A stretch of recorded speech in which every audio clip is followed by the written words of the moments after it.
In June of 2020, a TikTok user with the username Henry decided that he and a few friends would use TikTok to record themselves going on an adventure. It was an adventure that was based around the popular adventure app Randonautica. Upon opening the app, Randonautica asks you to share your location.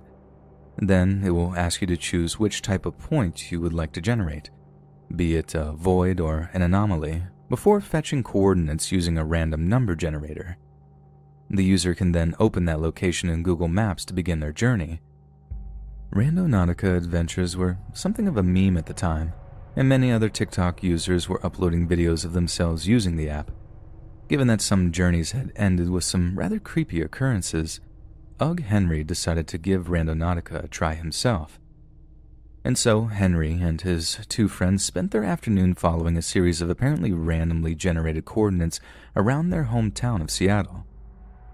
The keyword they entered into Randonautica app was travel, so when the app pointed them in the direction of Alley Avenue Southwest, a street right next to the shoreline of Elliott Bay, they figured the ocean was their final clue. But when they arrived at their destination, they found something disturbingly relevant lying on the rocks near the water. It was a suitcase, and in particular, a travel case. Like many people at the time, Henry and his friends were almost convinced that there was a kind of magic at work with Randonautica. Scores of other randonauts found the endings to their journey to be far too fitting or poetic to be purely random or coincidental, and now Henry was one of them, and he had a potential viral video to go with it. But Henry's video is about to go viral for considerably more sinister reasons, because as they approached the travel case, they began to smell something rotten in the air, and the situation was about to take a decidedly dark turn. At first, Henry and his friends simply laughed off the smell, thinking it either came from one of them or from something washed up further down the beach.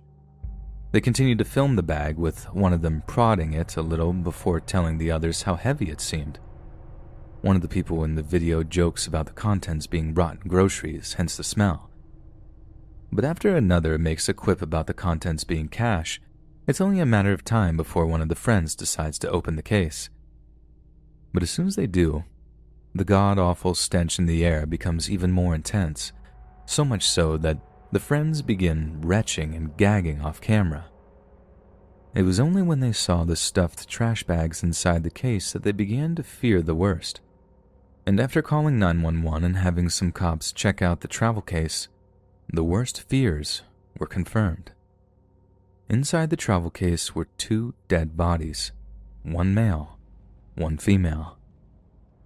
Henry wrote that he broke down the moment he got home after finding the suitcase. He added that his laughter in the video was his way of trying to get through the situation, and said he has since then been unable to sleep. The TikTok video of Henry's morbid discovery earned him more than 15 million views, and fueled the speculation that the Randonautica app was somehow cursed. But outside of the paranormal speculation, a very real investigation was launched into how these two dead bodies came to end stuffed inside of a travel case. According to a post-mortem examination performed by the King County Medical Office, based on the state of decomposition, 35-year-old Jessica Lewis and her 27-year-old boyfriend Austin Wenner were shot and killed on or around June 9th, just days before they were found. Police then set about questioning those closest to the couple, one of which was their landlord, 62-year-old Michael Dudley, who rented the top floor of his large home to them.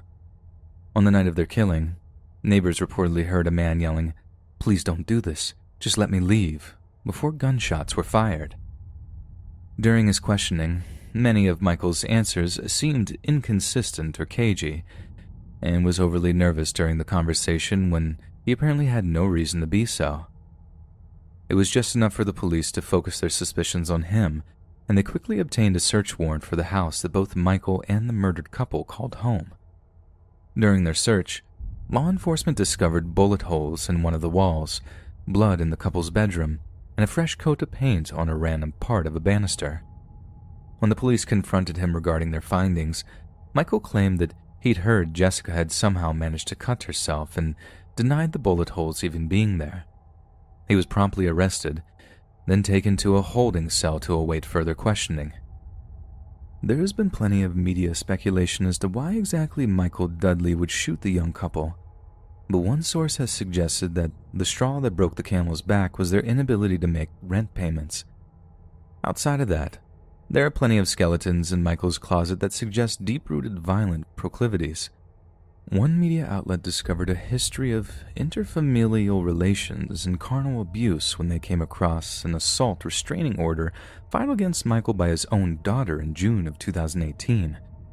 Some court documents are said to have read, "My father indecently assaulted me for 9 years, from age 10 until age 18, forcing me to share a bed with him from age 10 while he'd play adult movies on the TV. I don't feel safe in my home or leaving my home to work." His daughter also added that Michael had a very disturbing habit, a ritual in which he would take out his pistol and threaten to use it on her. Gina Yeshka, Jessica's aunt, said she was close with her niece before she died. Gina told the media that her knowledge of Michael Dudley more or less lines up with the allegations made by his daughter. Sometimes he would break their car so they couldn't leave, she said. He put trackers on people's cars. Anytime he ever got in a dispute with anybody, he would tell them to leave but try to lock them in the house. But most horrifying of all, according to Gina, Michael had another disturbing tendency: cruelty towards animals that couldn't protect themselves. He killed the dog in front of them and left the carcass outside for 3 days to scare them, Gina continued. They had nowhere to go. That's why they stayed there. He beat this dog to death with a hammer because it got one of his chickens. He just left it out there for the other dogs to look at and sniff. He's a freaking psycho. She also said the loss of her niece, a mother of 4, and her niece's longtime boyfriend has all but destroyed their families. I don't want them to be remembered in any violent way. I want them to be remembered for their humanity and their kindness. I want to believe they didn't suffer. Michael himself has been taken into custody, but evidence suggests that someone might well go unpunished for their involvement in Jess and Austin's murders. During the post-mortem of their dismembered bodies, the coroner observed that the slices and hacks around their joints were disorganized and appeared to be done in different manners with various devices. The police spokesperson also mentioned that after dismembering his victims, Michael had apparently set about dispersing their bodies in multiple bags throughout various bodies of water, and given the time frame and placement of the bags, it is unlikely that Michael did this alone. This means that there could well be someone just walking around Seattle, a free individual, who helped cut up and dispose of 2 innocent young people, a loving couple who could possibly have been executed over nothing more than a late rent payment. After his arrest, Michael's bail was set to $3 million, with the judge citing his willingness to commit horrific acts of violence. The process of dismemberment would have taken a lot of time and effort, and his willingness to take these extreme steps demonstrates the threat he poses to the community, charging documents read. It appears that Michael is indeed guilty of Jess and Austin's murder, and it's more than likely that he'll go to prison for a very long time. But it was TikTok that made them famous. Millions of people all over the world learned of such barbaric acts because of a simple video messaging app.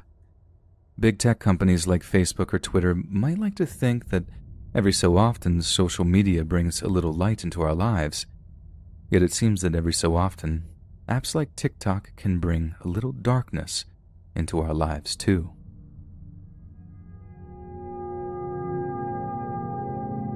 Zachary Latham and his neighbors, the Durham family, did not get along. They lived opposite each other on the Thornhill Road in Vineland, New Jersey, a town of about 60,000 located 40 miles south of Philadelphia.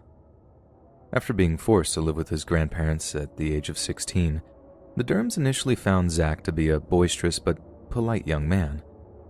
But as the years went by, neither he nor the Durhams had a good word to say about one another, and ultimately, the mutual animosity came to a head because of Zach's erratic style of driving.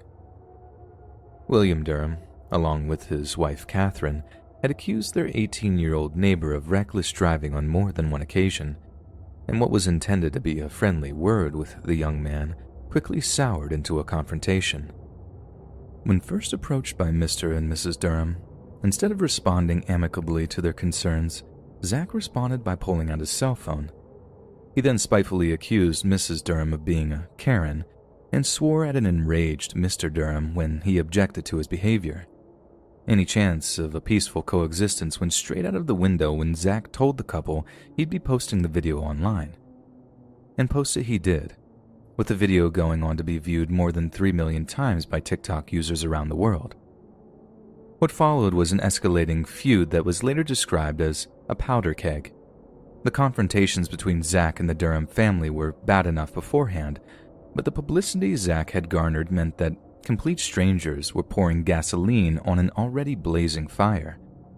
Hundreds of comments on the TikTok video of the argument between Zach and the Durhams urged him to cut her tires, egg her house, or the ominously vague, go after her.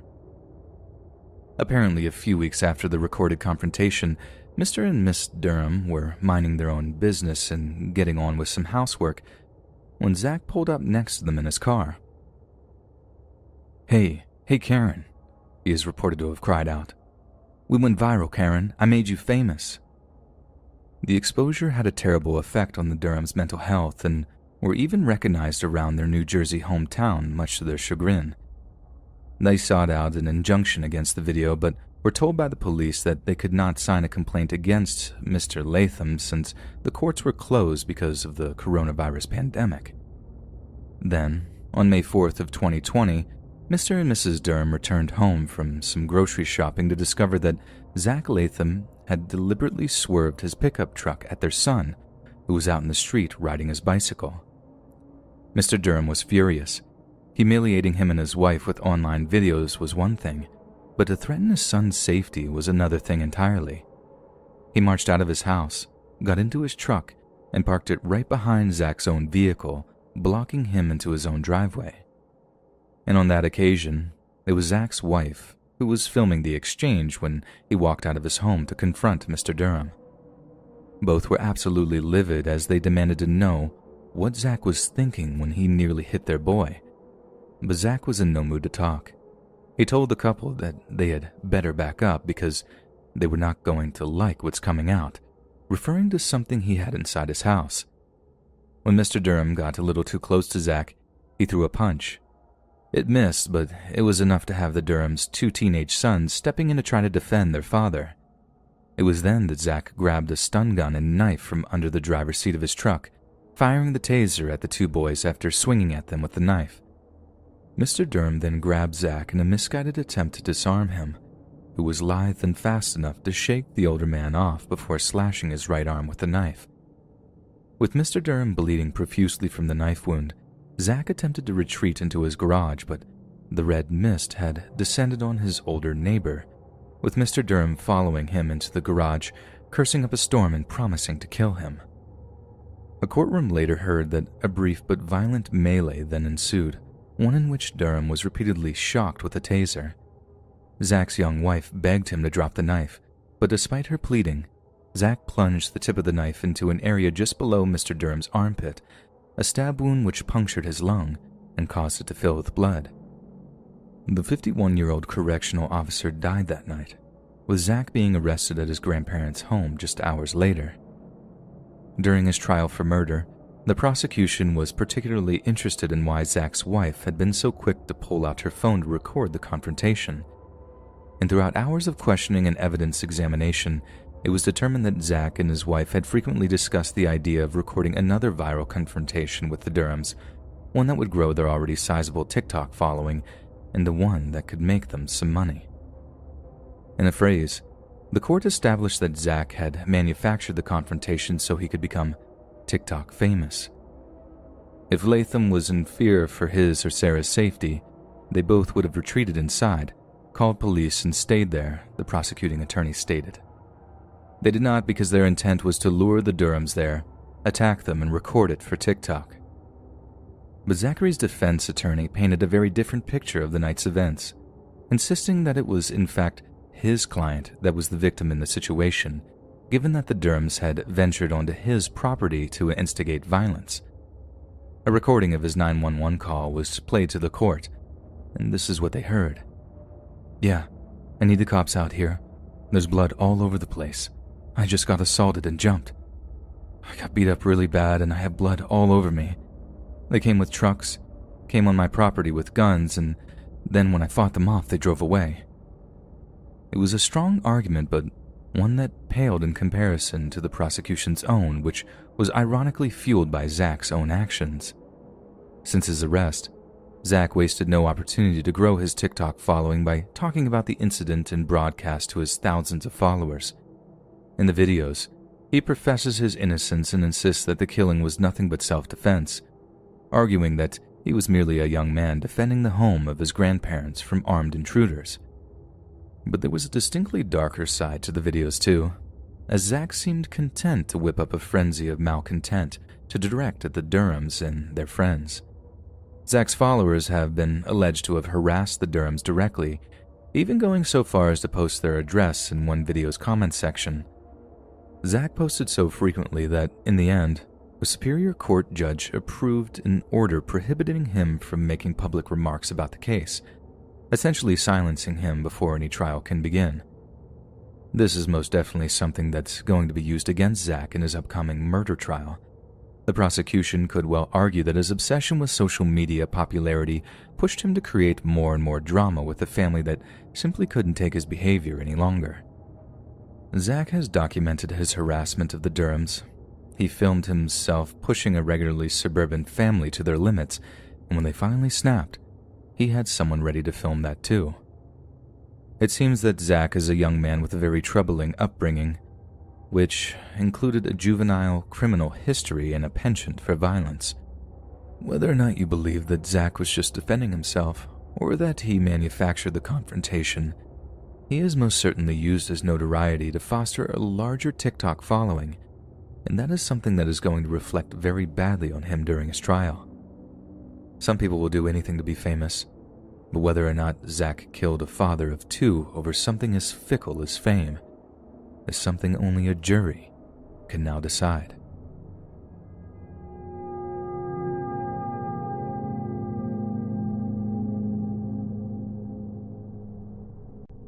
The video-based social media app TikTok seems to be mostly used for musically based creativity in all forms. But recently, the creators of the app have been forced to face the fact that some people are using their creation for considerably more sinister forms of melodious exchange. TikTok is apparently being used to fuel gang violence, with sickening scorecards of murders and stabbings between rivals. Online music videos boast of horrific stabbings and shootings carried out by gang members, and the music is that of a new style of rap known only as drill. Experts in gang culture accuse the social media tech giant, which has 4 million young users in the UK alone, of helping stoke up tensions and luring in youngsters with the bloody scorecards. Thuggish lyrics in slick drill rap videos have been linked to an explosion of murders across the UK's inner cities, yet TikTok is doing nothing to try and stop the violence. Gang violence among British youths has been widely condemned by police and celebrities alike, and huge amounts of government cash has been poured into trying to curb violence. But the very same drill artists who boast of such horrendous acts of violence are promoted by social media apps, as well as British media institutions such as BBC Radio 1, whose hip-hop DJ actually shares drill music videos on his YouTube channel. Profiles of drill rappers are called an OJ profile or on-job profile, used to describe a successful or active gang member. Many host videos that apparently list attacks carried out by some of the genre's biggest stars. They allege assaults on police, as well as stabbings and shootings that left rival gang members paralyzed, with several claiming that a gang member had killed an op, a word which is slang for opponent.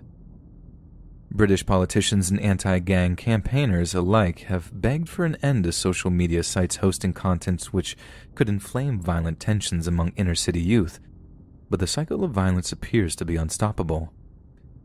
Dr. Simon Harding of the National Centre for Gang Research at University of West London said that previously, to be part of a gang, it used to be that you would have to actually live on an estate and associate with a group of gang members. Now, with social media, you can hook up with a gang, be recruited by a gang, be groomed by a gang, all virtually without ever living anywhere near the same estate. The sentiment was shared by Jen Locke, founder of Lives Instead of Knives England, who also commented that platforms such as TikTok are glamorizing and glorifying brutal crimes. They're encouraging attacks on rival gangs and stoking up tensions. TikTok caters for a younger audience, and it means they are easily exposed to it. A recent survey found that almost half of British children aged 8 to 15 were regularly using the TikTok app, despite it having an official minimum user age of 13, and many of the violent TikTok profiles have thousands upon thousands of followers. In which case, children in single-digit ages are able to access lists of stabbings, murders, and other violent acts allegedly carried out by gang members. It is unclear who exactly creates or posts the videos, or if any of the profiles are truly affiliated with gangs themselves, but one drill music video has been watched an astonishing 225,000 times. Among them is a profile for rapper CB.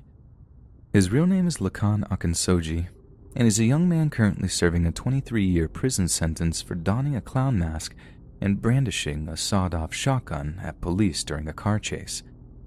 Last year, 20-year-old Akinsoji and 3 others appeared in drill videos bragging about killing rivals in East London. Other profiles tell of the activities of the N-Gang based in Northolt, northwest London. One of their members, Abdullahi Tarabi, 19, was stabbed to death in front of horrified families after being chased through a West London estate.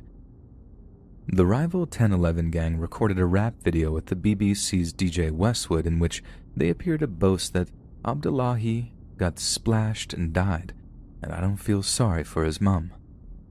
Westwood says he does not condone violence or promote violent music, but many have questioned his commitment to such a stance given his actions. 39-year-old grieving mother Sharon Kendall issued a desperate plea to social media giants, begging them to stop fueling this bloodshed. Sharon's son, 18-year-old Jason Isaacs, was tragically stabbed to death by drill rapper Joel Amadi, who boasted about his violent lifestyle and raps online before he was jailed for more than 20 years. Although Amadi did not use TikTok, they are among social media companies criticized by Sharon for allowing violent criminals to goad rivals online. At a meeting of the Knives Down, Gloves Up campaign, which promotes boxing and martial arts as a way out of crime, Sharon wondered aloud what it would take for big tech companies to actually do something about the violent content on their platforms. How is it okay that mothers have to see videos online of people gloating about their children being murdered? My son's killer is in prison, and he's still getting views for raps that he's posted online. More must be done by social media to stop the sharing of violent videos. Former undercover police officer Neil Woods said gangsters and so-called roadmen were using social media to build reputation and intimidate their rivals. Neil's company, Law Enforcement Action Partnership UK, released a statement saying, "The most successful gangsters are the ones who have the best ability to intimidate." The post on TikTok suggests it has started to rival YouTube as a prime outlet for gangs. Another politician said that the continued failure of social media companies to police themselves highlights why it's important for the government to introduce the long-awaited online harms bill, adding that videos that glorify violence are clearly unacceptable. A TikTok spokeswoman said that keeping people safe on TikTok is a top priority for the company. In line with our community guidelines, we take swift action to remove dangerous or abusive content, and the account in question has been permanently banned from our platform.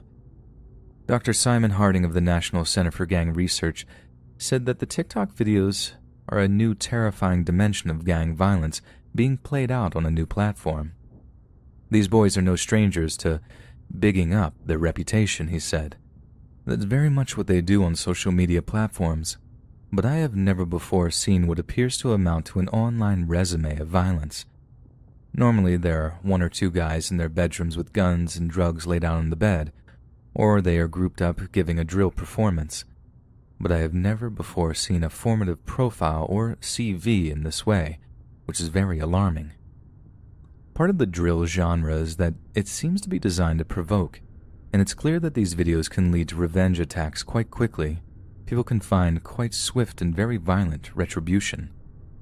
TikTok seems to be a new platform for these people, but they're using the same violent words and languages. If some of these things are genuine, and you have to be very careful because there is an awful lot of bragging, it raises serious questions. It also seems like a stupid thing to do because bragging about these crimes could make them a target for revenge attacks. It's like the whole gang domain has largely switched online, with one of the world's oldest professions being updated for the digital age. But what's really frightening is some of the most powerful tech companies with some of the most abundant resources in the business world have little to no interest in stemming some of the most horrific acts of violence that young people can perpetrate on one another. They simply sit on top of the world, watching with indifference, as they allow young men to use their platform to gloat over the blood on their hands. And it's not going to stop, not anytime soon. For as long as technology advances, man's lesser angels advance with it. When I was 15 years old, my parents decided to go visit my uncle. I didn't want to go. I wanted to stay home and hang out with my best friend Alex, since we lived in a quiet neighborhood and there was little crime happening there. My parents allowed me to stay home and have Alex over. My mom left a note on the fridge with all emergency numbers, and my dad told me to call him if anything happens. I assured them that everything's going to be fine. Me and Alex were just going to play video games and have some pizza later. I called Alex, and he came to my house 15 minutes later. We played UFC on my PS4 for 2 hours, and then had some pizza. After our meal, we just sat in the living room talking about random stuff. Eventually, we started talking about girls. Alex mentioned a website where you could talk to random people called Omegle. He also said that he talked to some girls on there, so we decided to go on Omegle and try our luck. For the first 30 minutes, we didn't get matched with any girls, and we were starting to get bored. And just when I was moving my mouse to close out of the webpage, 2 girls showed up on our screen. They were about our age, maybe a little older. We started talking to them, but they were just typing. We could see that they were trying to talk, but we couldn't hear them. We told them to turn on their microphone, but the girl said that they don't have a microphone. We continued talking to them. We said that we were home alone, and so were they. They said that they lived in the same city as us, and the same area as Alex and I, but we've never seen these girls before. I thought this was odd because our city's pretty small. After 15 more minutes, they said that we were cute and that we should hang out sometime. We were stunned. Girls usually don't want to hang out with us, so Alex gave them a Snapchat username. As soon as he typed his username, the girls disconnected. We were really bummed out. We didn't even get their names. So we just turned off my laptop and went back to PS4 to play some video games. Some time passed. We were still playing video games when Alex took out his phone. He had just received a snap from someone called AnnaXOXO99. He opened it, and it was a picture of the 2 girls we met on Omegle earlier. They were walking on a street, and the caption said, "Can we come over and hang out?" Alex immediately looked at me. He didn't ask me anything. I already knew what he wanted, and I said no. He wasn't happy about this, but he understood at the same time. Alex texted them saying that he can't come over, and that they should hang out some other time. A couple of minutes later, the girls responded, "Can we meet at the park then?" So Alex asked me if I wanted to go to the park with them. It was only 10 minutes of walking from my house, but I still said no. At this point, Alex was a little frustrated, and he said he was going with or without me. Maybe he was right. Maybe I should go. Am I really going to pass up on an opportunity like this? I looked at my watch, and it was 10:30 p.m. So it wasn't that late, and my dad's friend lived right next to the park, so I said I'd go with him. But if anything seemed strange, we would immediately go back to my place. Alex agreed. He sent the girls a snap saying that we were on our way to the park. They replied that they were waiting for us at the children's playground. We got out of my house and started walking to the park. The whole walk there, I was thinking, what if something goes wrong? We don't even know those girls, and what if someone else was at the park with them? I didn't want to say anything, because Alex probably would just say I'm paranoid, so I kept my thoughts to myself. After 10 minutes of walking, we got to the park. The children's playground was a little deep into the park, so I asked Alex to ask them to come to the main entrance of the park because we were already there. Alex just said, "Dude, come on," and texted them that we were at the park. After a minute or so that we arrived at the playground, there was no one there. I asked Alex if they responded to our last snap, and he said no, they just opened it. We waited there for a couple of minutes, but there was no sign of the girls. We were all alone in that park. I told Alex that they were probably just messing with us and that we should just go home, but Alex wanted to stay a couple of minutes more. A minute passed, and that's when we heard someone walking behind us. We turned around, and there was a guy dressed in black, standing behind a tree looking at us. He had a creepy smile on his face. I said to Alex that we should go home, and that this wasn't a good idea. Alex agreed, and we started walking back home. The whole time, I was looking over my shoulder, trying to see if the man was following us. And he was. I told Alex, and we instantly started running. Just when we got to the park's entrance, the guy grabbed my hand and started screaming in some insane way. I was screaming and kicking, trying to get him to let go of my hand. I was calling Alex to help me, but he ran away. The guy started pulling me back into the park. I was screaming as loud as I could, and that's when I saw blue and red lights. The guy must have seen them too, because he immediately let go of my hand and ran deeper into the park. I started running back to the direction of my house when a police officer stopped me. I explained everything to him, and he called my parents. The police officer took me to the police station to wait for my parents to pick me up. My parents came after about an hour, and the police officer told them what happened, and so did I. My dad asked if they caught the guy, and they said they were still looking for him. When we got home, my parents were glad nothing serious happened, but they still were mad at me because I left the house to meet some girls I was talking to online. They told me to go to sleep and that everything will be alright. The next day, Alex came to my house. He was with his dad, and he apologized for running away last night. He also said that when he got home, he opened his Snapchat, and there was no sign of Anna XOXO99. It was like she never existed.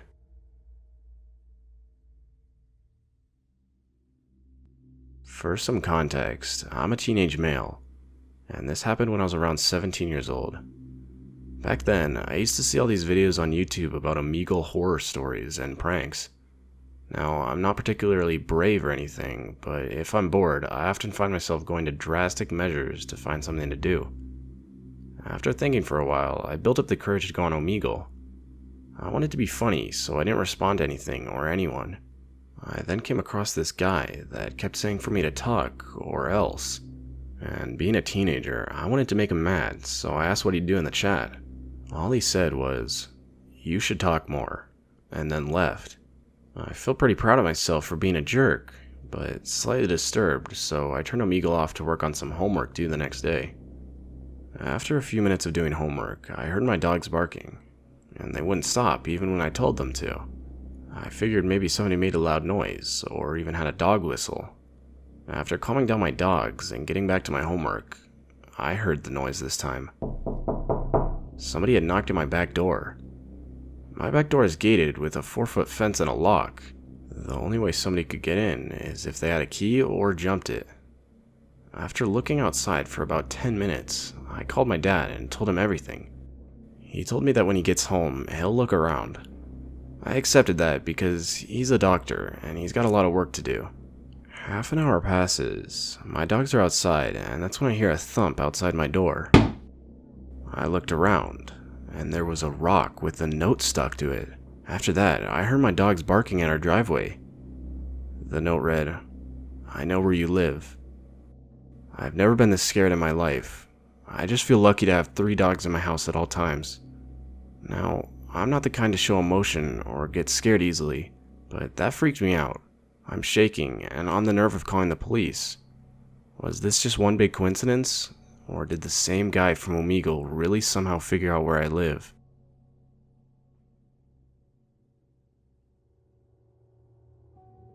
When my friends and I were 15 years old, we went on Omegle a lot.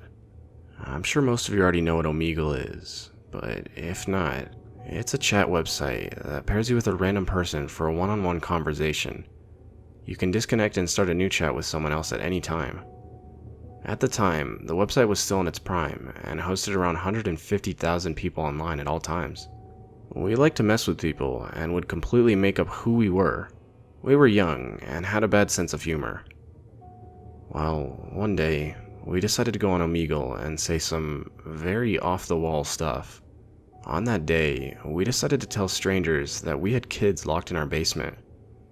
For whatever reason, it was comedy gold in our 15-year-old minds, and we thought the reactions would be hilarious. We maybe told one or two strangers this, and they just disconnected. But then, we connected to a stranger who was either genuinely worried or wanted to play along with the creepy message. We told the stranger our joke for the day. The stranger asked why we would be so despicable and that he would call the cops. We laughed it off and disconnected. We connected to the next stranger, and the first message that popped up was almost unbelievable. How are those kids in your basement? We were shocked and disconnected immediately. We tried to laugh it off for a few seconds and connect to another stranger. While we were connected to another stranger, another message popped up in the chat. I'm still waiting to hear about those kids. We decided to disconnect and reconnect one more time. The last message this person sent was, I'm still here and I'm still waiting for your answer. Finally, we came to our senses and got off the computer for a while. I remember being so worried that whoever that was called the cops on us. Luckily, nothing ever came of it. After that, we stopped going on Omegle as much. I still wonder if a moderator was on the site and had a way to keep connecting to us, or if it was someone who was good at hacking. I'm sure what we told that person freaked them out as much as they freaked us out. Overall, we learned a good lesson, and realized that we weren't as funny as we thought. Some of you may have heard of this website called Omegle.com. If you haven't, it's a chat website people go to when they're bored, and it's anonymous. It's up to you to give out any of your information, but you can easily get out of a conversation and move on to talk to a new person with a click. Around 2012, I went on this website a lot as I got lonely, and I've had some nice conversations on there before. I was 16 at the time. This is where I met Emily. She was this funny girl who was so easy to talk to, and right away I felt like we had been friends forever, so I gave her my Skype and all my details so that we could talk again.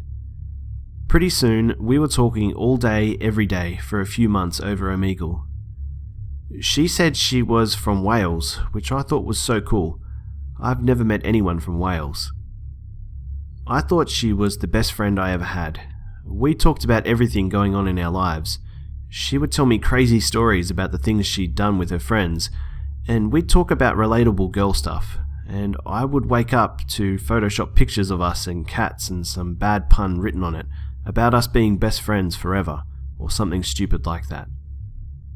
We texted all the time, but I wanted to actually call her or video, but she told me she had gotten into an argument with her stepdad recently, and he threw her laptop at the wall and it broke the camera. Right, well, I thought maybe she can text on Skype and I'll be on video and voice just so she can see me. Why not, right? When we did, she wouldn't stop going on about how jealous she was of me and told me to stop being so beautiful, and it flattered me. I thought she was gorgeous in her pictures, and it was silly of her to be jealous of me at all. Emily was kind of a clingy kind of girl, as she wanted my attention all the time and would get upset if I fell asleep or didn't respond fast enough. She also started making strange comments about her body, like saying how she thinks she has an ugly vagina and is worried about it and called it a coin slot. And she'd asked if I'd look at it and tell her if it's weird, for which I would just tell her I'm sure it's fine, don't worry about it. She said, I bet yours has sparkles and magic. I could feel she was trying to get a picture of me. I didn't do it. I changed the subject.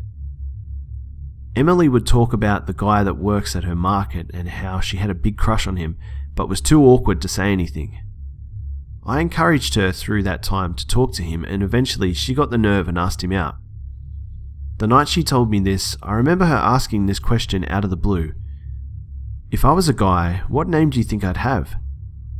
Suddenly, I had this sinking feeling inside reading this as I realized I never heard her voice or saw her in a video. She could actually be a guy this whole time.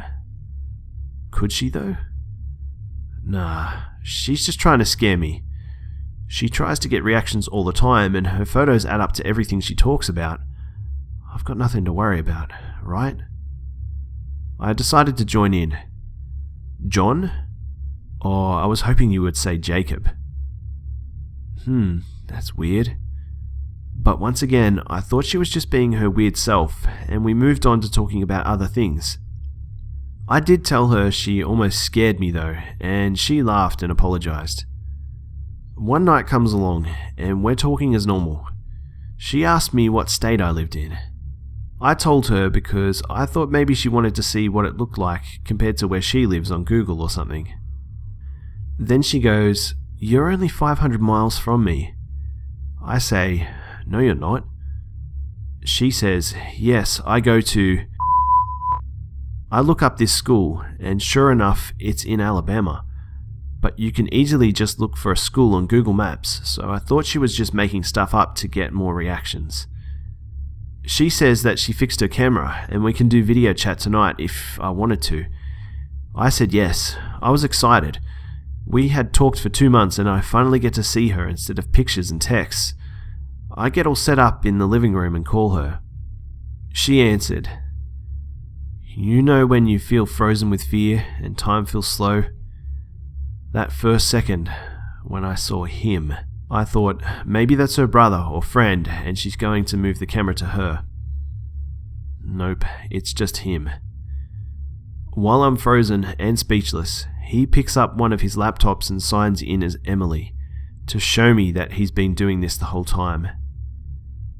He doesn't say anything. He then pulls out a camera and points it towards me. I finally told myself to end the call before he takes a picture. Why did he take his camera out? I don't know, but I try to process everything while my heart is pounding, and even though he may not be near me physically, it was still very creepy and disturbing to me. I pulled myself together and decided to try and get some answers. I wrote him a simple "why?" And he says, "I was dared to by my friends to pretend I was a girl on Omegle, but I thought you were really cool, so I kept it up. I stopped talking to the other guys though. I just wanted to keep talking to you." Guess what his name was? Jacob. He was 21, and he's from Alabama. I couldn't understand how he kept up with his fake life of Emily every day and even had pictures to make it all seem so legitimate. It was almost like Emily was real and died that night. This girl in these pictures, who were they? The strange thing is, sometimes I feel like she's still out there, but I know she doesn't exist. I'm a very young female in the 6th grade. I was naive and stupid. I kind of still am, so please don't leave me a lecture about internet safety. Truth is, I know it all already, but I chose to do this. I'm aware it was a dumb decision, and this will never ever happen again. Okay, so let's begin. I was bored over this past winter vacation, and was on the tablet I got for Christmas along with a Bluetooth keyboard. But I didn't want to go to sleep. I remember recalling watching many prank videos on YouTube on this site called Omegle. If you don't know what Omegle is, it's a free website with a safe PG version for 13-plus-year-olds and another inappropriate version for inappropriate purposes. For some pedophilic reason, guys still prefer to go on the safe version to show girls their anaconda. This site keeps you anonymous for safety purposes and doesn't recommend you give out personal information. Being stupid me, I figured, hey, might as well talk to strangers at midnight. What could go wrong? The answer to that question is a lot. I learned that the hard way. This was the second time in a row I've used Omegle. On January 2nd, late at night or early in the morning, I went on, and in my interest box I entered 5 sauce. It was quite a few chat logs in when I saw a girl who said she was 13. I already knew this person was a simulator. I should have left, but I didn't. Basically, this girl was asking personal information. I faked it all except for my age, shamefully.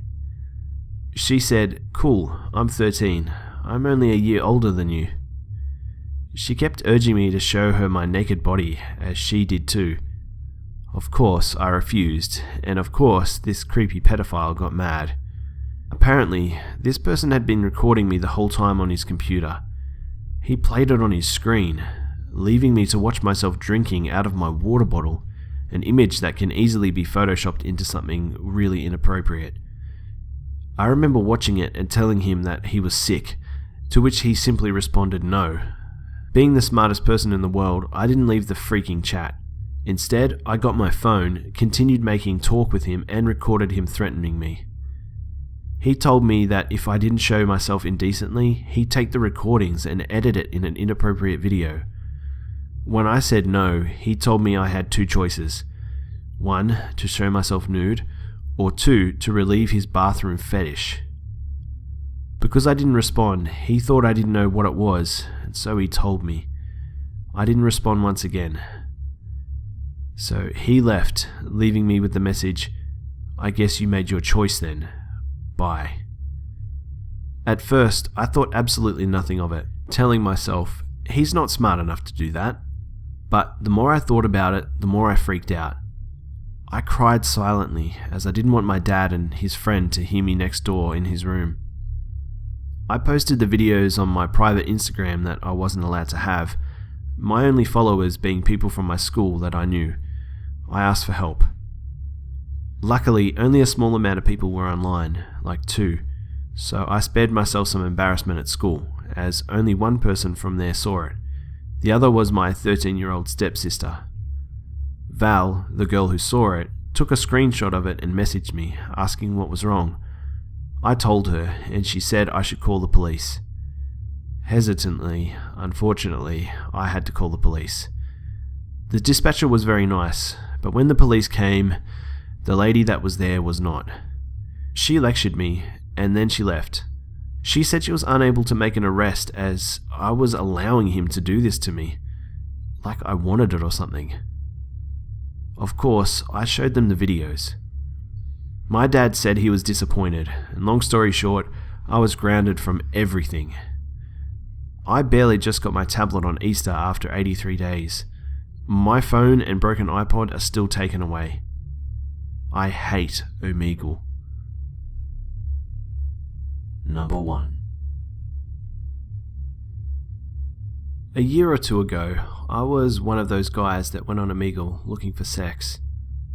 So yeah, I was a bit of a creeper. I used to chat and then talk on emails and kick, normally ending in sexting or something like that. I made sure that they were always under 16, as I was 15 at the time. 16 is legal where I am, and I avoided getting others in trouble. One day, I found someone on Kick, and we kicked it off, pardon the pun, and we chatted a lot. I found out she was from where I lived, and I was overjoyed at this point. At that time, she told me she was 22, or around that age. Now, I think I may have been the biggest retard possible, and I said I was 16. We talked about meeting for a while, and one day she talked about sex. Now, I never used to send anything except shirtless, which to be honest isn't impressive at all, for obvious reasons. This time, I did decide to send more private pics.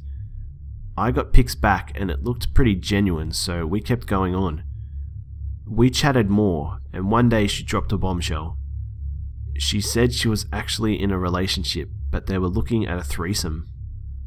Now, as a horny teenager, I took whatever I could get and said okay.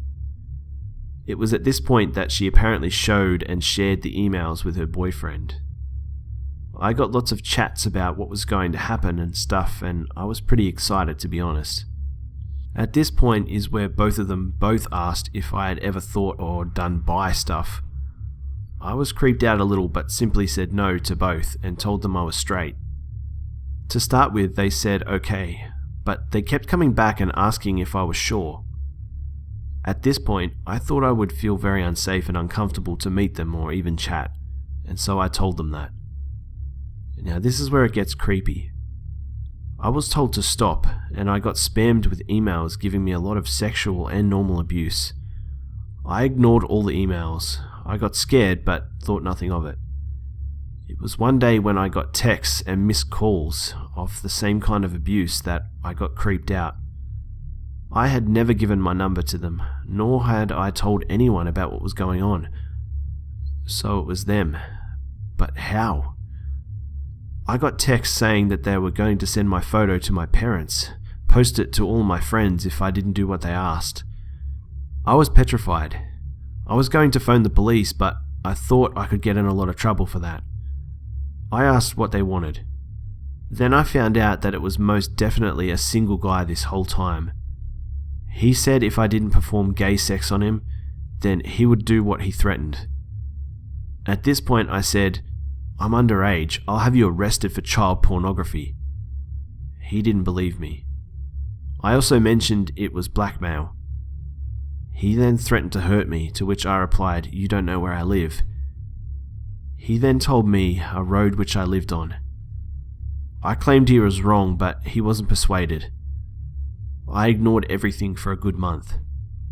I purposefully took long routes home from school and never went out by myself, ever. I locked everything in my house when I was by myself. I deleted my email, chopped up my SIM card, and made sure I never had long hair again so he wouldn't recognize me. I lived in fear for around half a year before I got over it. I only told a handful of close friends for safety. It just shows you can't trust anyone online, and it's not wise to be on there for the purpose I was on there for, especially when you're underage. No one really understands just how dangerous social media can be. It really is such a different world where anyone can be whoever they want.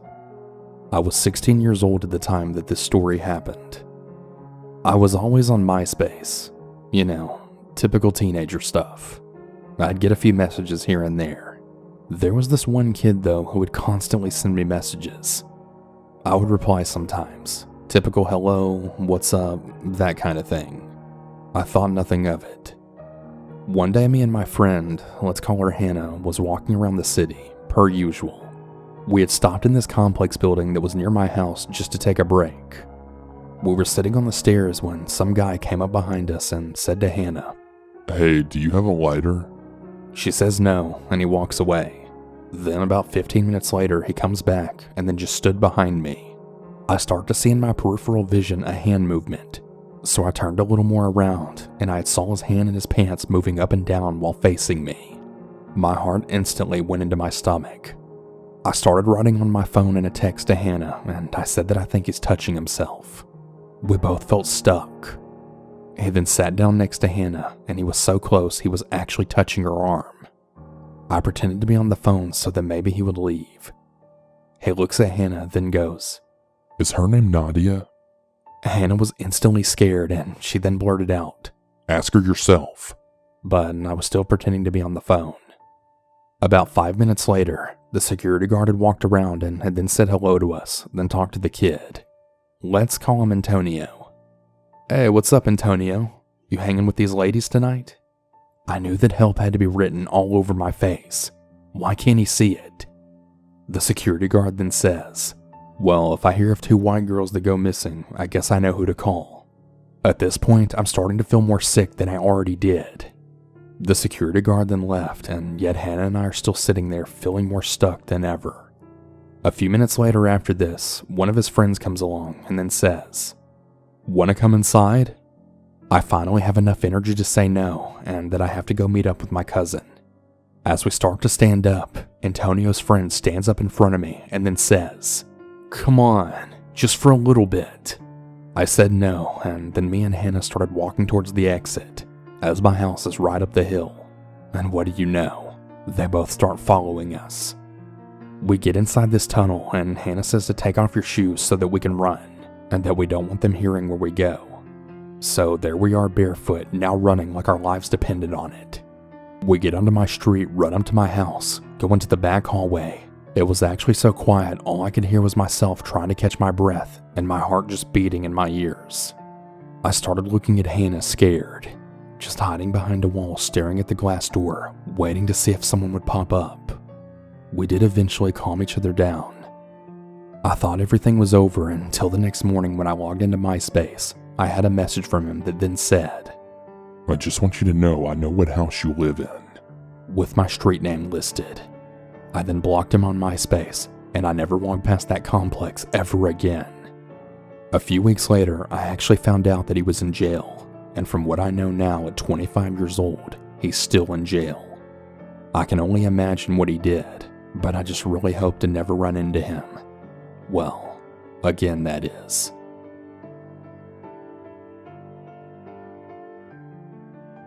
Just after noon on Thursday, May 14th of 2020, the 72-year-old Long Island man, Dwight Powers, was participating in a Zoom call with around 20 other people. They were all part of the local chapter of Alcoholics Anonymous and, like millions of other people during the pandemic, were attempting an old system around new and frightening conditions. It wasn't like Dwight to miss a meeting. His long-held sobriety was precious to him, and his own slight technophobia wasn't going to stand in the way of that. Dwight sat at his computer in the small office he put together at his home on Dixon Avenue in Amityville, and warmly chatted with those in attendance before they noticed something moving in the background of Dwight's video feed. To their horror, they saw a figure walk into the room, slowly approaching Dwight from behind. Given that he was concentrating on the conversation unfolding on screen, Dwight was completely unaware that anyone was creeping up on him, and the first he knew of the intruder's presence was when they began viciously beating him about the face and neck. Other users in the call gasped as they saw such a cruel display of violence unfold before their very eyes, inflicted by a man who turned out to be completely naked. When the figure finished hitting Dwight and turned to leave the room, other callers asked if he was okay, but Dwight could barely respond. He was bleeding from a busted lip, and the sheer speed and intensity of the ambush had clearly shaken him. But to his viewers' horror, the attack wasn't over. The figure returned to the room holding something in each of his hands, things that glinted in the light of an overhead lamp, and in full view of almost 20 other Zoom callers, began stabbing Dwight in the back and side, over and over and over again. Those watching could do nothing but call 911 as they watched Dwight gargle blood before falling off of his chair. But even this was a fruitless task, since no one actually knew Dwight's home address. When Dwight fell, his attacker went down with him, plunging the large kitchen knives into Dwight's fallen body in a frenzied and bloody assault, until all people could hear over his computer's microphone were his dying breaths. The callers managed to give a vividly detailed description of Dwight's attacker, thanks to the quality of his computer webcam. But when the police honed in on a man fitting that description, who also happened to have Dwight's blood all over his change of clothes, they discovered something horrifying. That Dwight Powers' murderer was none other than 32-year-old Thomas Scully Powers, Dwight's own son. In a statement given to homicide detectives shortly after his arrest, Thomas Scully Powers admitted stabbing his own father around 20 to 25 times. He told them he returned to the kitchen at one point to change knives because the smaller, cheaper blades kept bending whenever they struck bone, and to fully decapitate his own father in a horrendous, unprovoked attack. Thomas had to use a bread knife to saw through the dense bone and cartilage of his father's spine. Suffolk County District Attorney Tim Seeney said, "This is a shocking and disturbing case. By the defendant's own admission, he brutally stabbed his own father repeatedly until he was certain he was dead. The investigation into this horrific murder is still ongoing, but rest assured we will obtain justice for the victim." Shockingly, when Thomas Scully Powers was charged with murder and appeared before a judge via video link to enter a plea, he insisted he was not guilty by reason of insanity. However, a psychiatric exam showed Thomas to be quite lucid, and in light of this, the judge ordered that he be held at the Riverhead Correctional Facility without bail, and that a maximum sentence of 25 years to life should be handed down should Thomas be found guilty. In the run-up to the trial, Thomas's defense attorney insisted that he would be exploring Mr. Powers' mental health and capacity in relation to this incident. It seemed obvious that they would be playing the insanity card, as I'm sure neither they nor the general public could comprehend any sane reason why a man would just murder his own father out of the blue. The prosecution argued that Thomas had murdered his father when he was completely lucid, owing to the fact that he tried to flee the scene when the cops arrived. He knew what he had done was wrong, and had attempted to hide the evidence of his crime by mopping up the blood and disposing of a bloody bedsheet in a trash bag. On top of that, when the cops arrived at the assisted living facility that Dwight Powers called home, his son tried to escape arrest by jumping out of a second-floor window. Despite being injured in the fall, Thomas ran across a busy highway and into a corner store where he attempted to use Dr. Pepper, of all things, to wash the blood from his clothes. Obviously, he was quickly spotted by the store's owner, who called in the police officers that arrested Thomas shortly afterward. In a statement to local media outlets, Suffolk County Police Department said that although they had yet to determine a motive for the stabbing, they could safely rule out any tensions stemming from father and son being quarantined together. Prosecuting attorneys were also confounded by the killing, saying Thomas had mentioned during his police interview that his father had tried to slit his wrist with a knife, but they had a physical inspection that revealed what they characterized as only a slight mark on Thomas's wrist, and dismissed the claim of self-defense as a flimsy attempt to mask a markedly darker motive. Two neighbors of Dwight Powers, Steve and Mary Englert, said they have been close friends of his family for the majority of the 40 years they'd spent living side by side. They said he was very close to his family, but although he undoubtedly had a lot of love for Thomas, Dwight seldom talked about his wayward son. With a euphemism that seemed to hide something much more sinister, Mary Englert told reporters that Thomas had struggles and would move in with his father during tough stretches. Dwight never hesitated to take Thomas back in, with Steve and Mary testifying that Dwight was a very devoted father. When his sons needed him, he was there, Mary told reporters with a glint of melancholy in her eye. As it turned out, Mary actually grew up with Dwight in the small town of Levittown, New York State, and said that he had been absolutely horrified to hear of her beloved neighbor's untimely death. At first, she simply refused to believe it was true, insisting it must have been some terrible mix-up, although the Englerts had been unable to call over at Dwight's house due to the pandemic. They made a point of calling him on his cell phone to wish him a happy birthday, which had only been a few weeks prior. "How could we have known that was the last time we'd ever talked to him?" Mary said. "It just didn't seem real that he was gone. Dwight loved his family so much. They were everything to him. I just can't imagine why it all happened." By all accounts, Dwight Powers was a stand-up guy. He had served as a rifleman in the United States Marine Corps and had a tour of Vietnam under his belt. When Dwight left the Marines, he got himself a job as a customs agent, opting for a quiet life in the suburbs where he could keep his family safe and happy. Folks said there wasn't a darn chance he had skeletons in his closet. He was just too much of a goof. He was 50 years old when he joined a rock band that played charity shows for children's foundations. Then when he was 60, Dwight grew a passion for the environment and began volunteering with Habitat for Humanity. When he wasn't making the world a better place, he could often be found watching reruns of The Three Stooges, laughing his butt off at wholesome slapstick humor. There have been plenty of suggestions that Dwight wasn't the family man he made himself out to be, and that a dark and sordid history of patriarchal abuse led to Thomas lashing out in some kind of psychotic frenzy. But every attempt to paint Dwight as some kind of abusive, smiling sociopath has either been based on circumstantial evidence or downright lies. But the question remains, will we ever find concrete evidence or testimony of Dwight's secret abuses? Or was a good man just unlucky enough to have a son who was violently and criminally deranged? Maybe people just want to find a rational excuse as to why a young man would murder his own loving father while completely in the buff.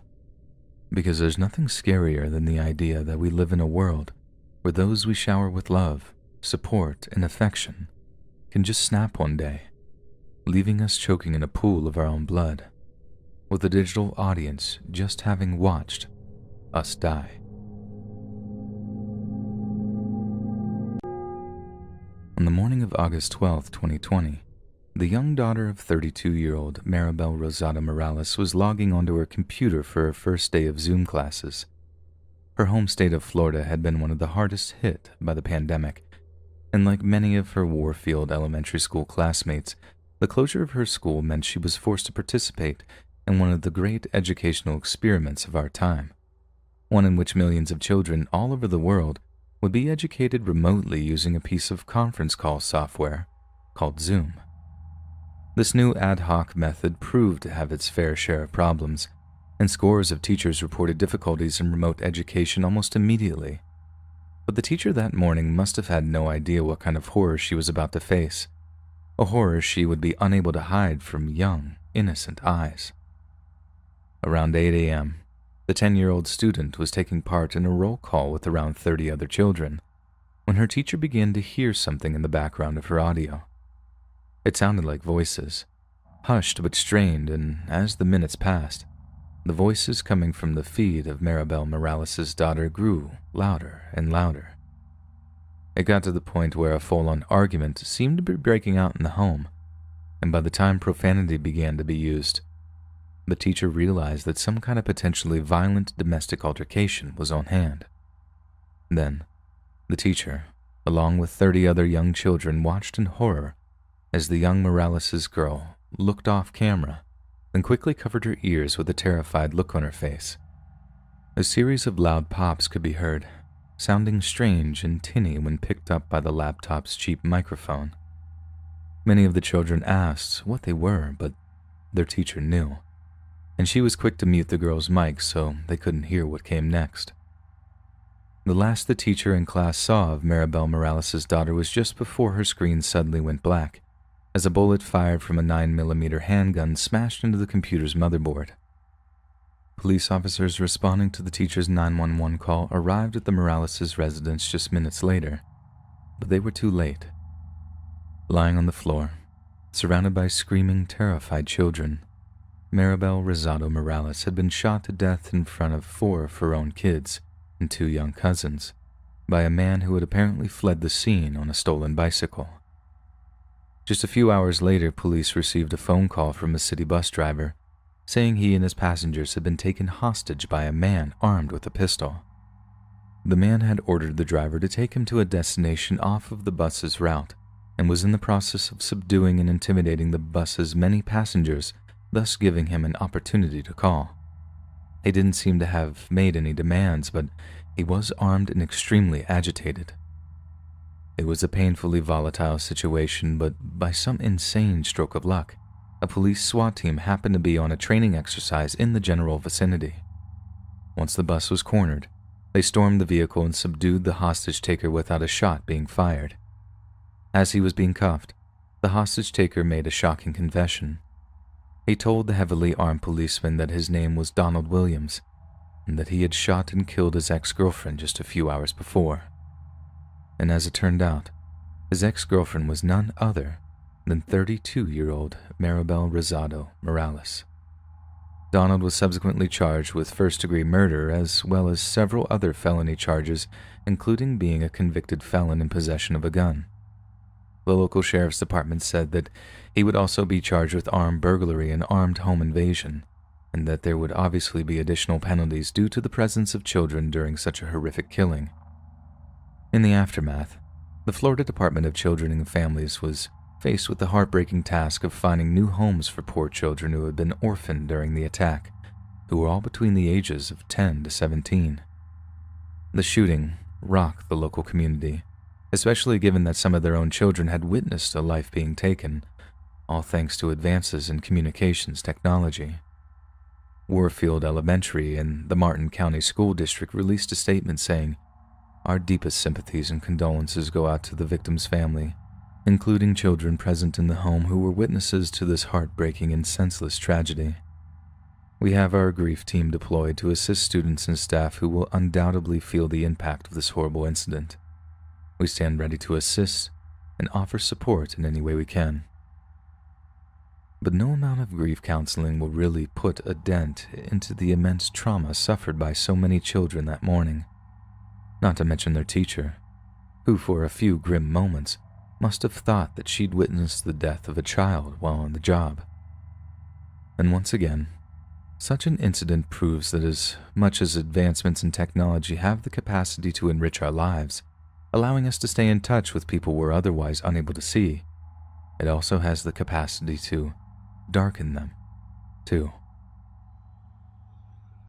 Remember when the quarantine first started, and everyone was using Zoom for everything from work meetings to virtual birthday parties? Let me tell you, a lot of people weren't using passwords on their rooms, and if they were, the number of times that it was a 123 or a password was astounding. Point being, I broke into a whole lot of Zoom calls last summer, mostly with hilarious results. I hacked my way into some regional management meeting and told the exec he was fired. I got into what I figured was a remote learning session for a middle school where I successfully pretended to be a kid for like 15 minutes. I also caught some grandpa waiting for a call from a relative and almost convinced the guy that I was his grandson. Guy had to squint at the screen before telling me to go F myself. Okay, it was super obnoxious of me and I know I'm a jerk for doing it. But does it warm the cockles of your heart to know that I got my comeuppance? That I got what I deserve for sticking my dumb head where it didn't belong? I bet you are, even if it's just a little. But let's just see if that changes by the end of this story. So right after I had gotten into some afternoon mothers meeting to give them all the sad little Life Jane speech from Come Dine With Me, I figured I'd peaked. There was nowhere to go, no more mountains to climb, so I gave Zoom sniping a rest for a bit until the cravings returned to me later that evening. The fun thing about Zoom sniping at night was that you occasionally found something a bit saucier than you would in the daytime. For example, I once got into a Zoom call between a few girls having a virtual sleepover in various states of undress. I'm not saying I stayed longer than a few seconds. I'm not that much of a perv, but you get my point. So I'm typing in random words in the search bar to bring up potential sniping targets. I accidentally hit a punctuation mark and happened across a room with a very distinctive name. Most are just called like Andy's Room or Queen's Park Regional Subway Managers Meeting, boring stuff like that. But this room didn't even have a name. It just had a series of punctuation that made up a kind of shape, like a kind of curve or wave shape.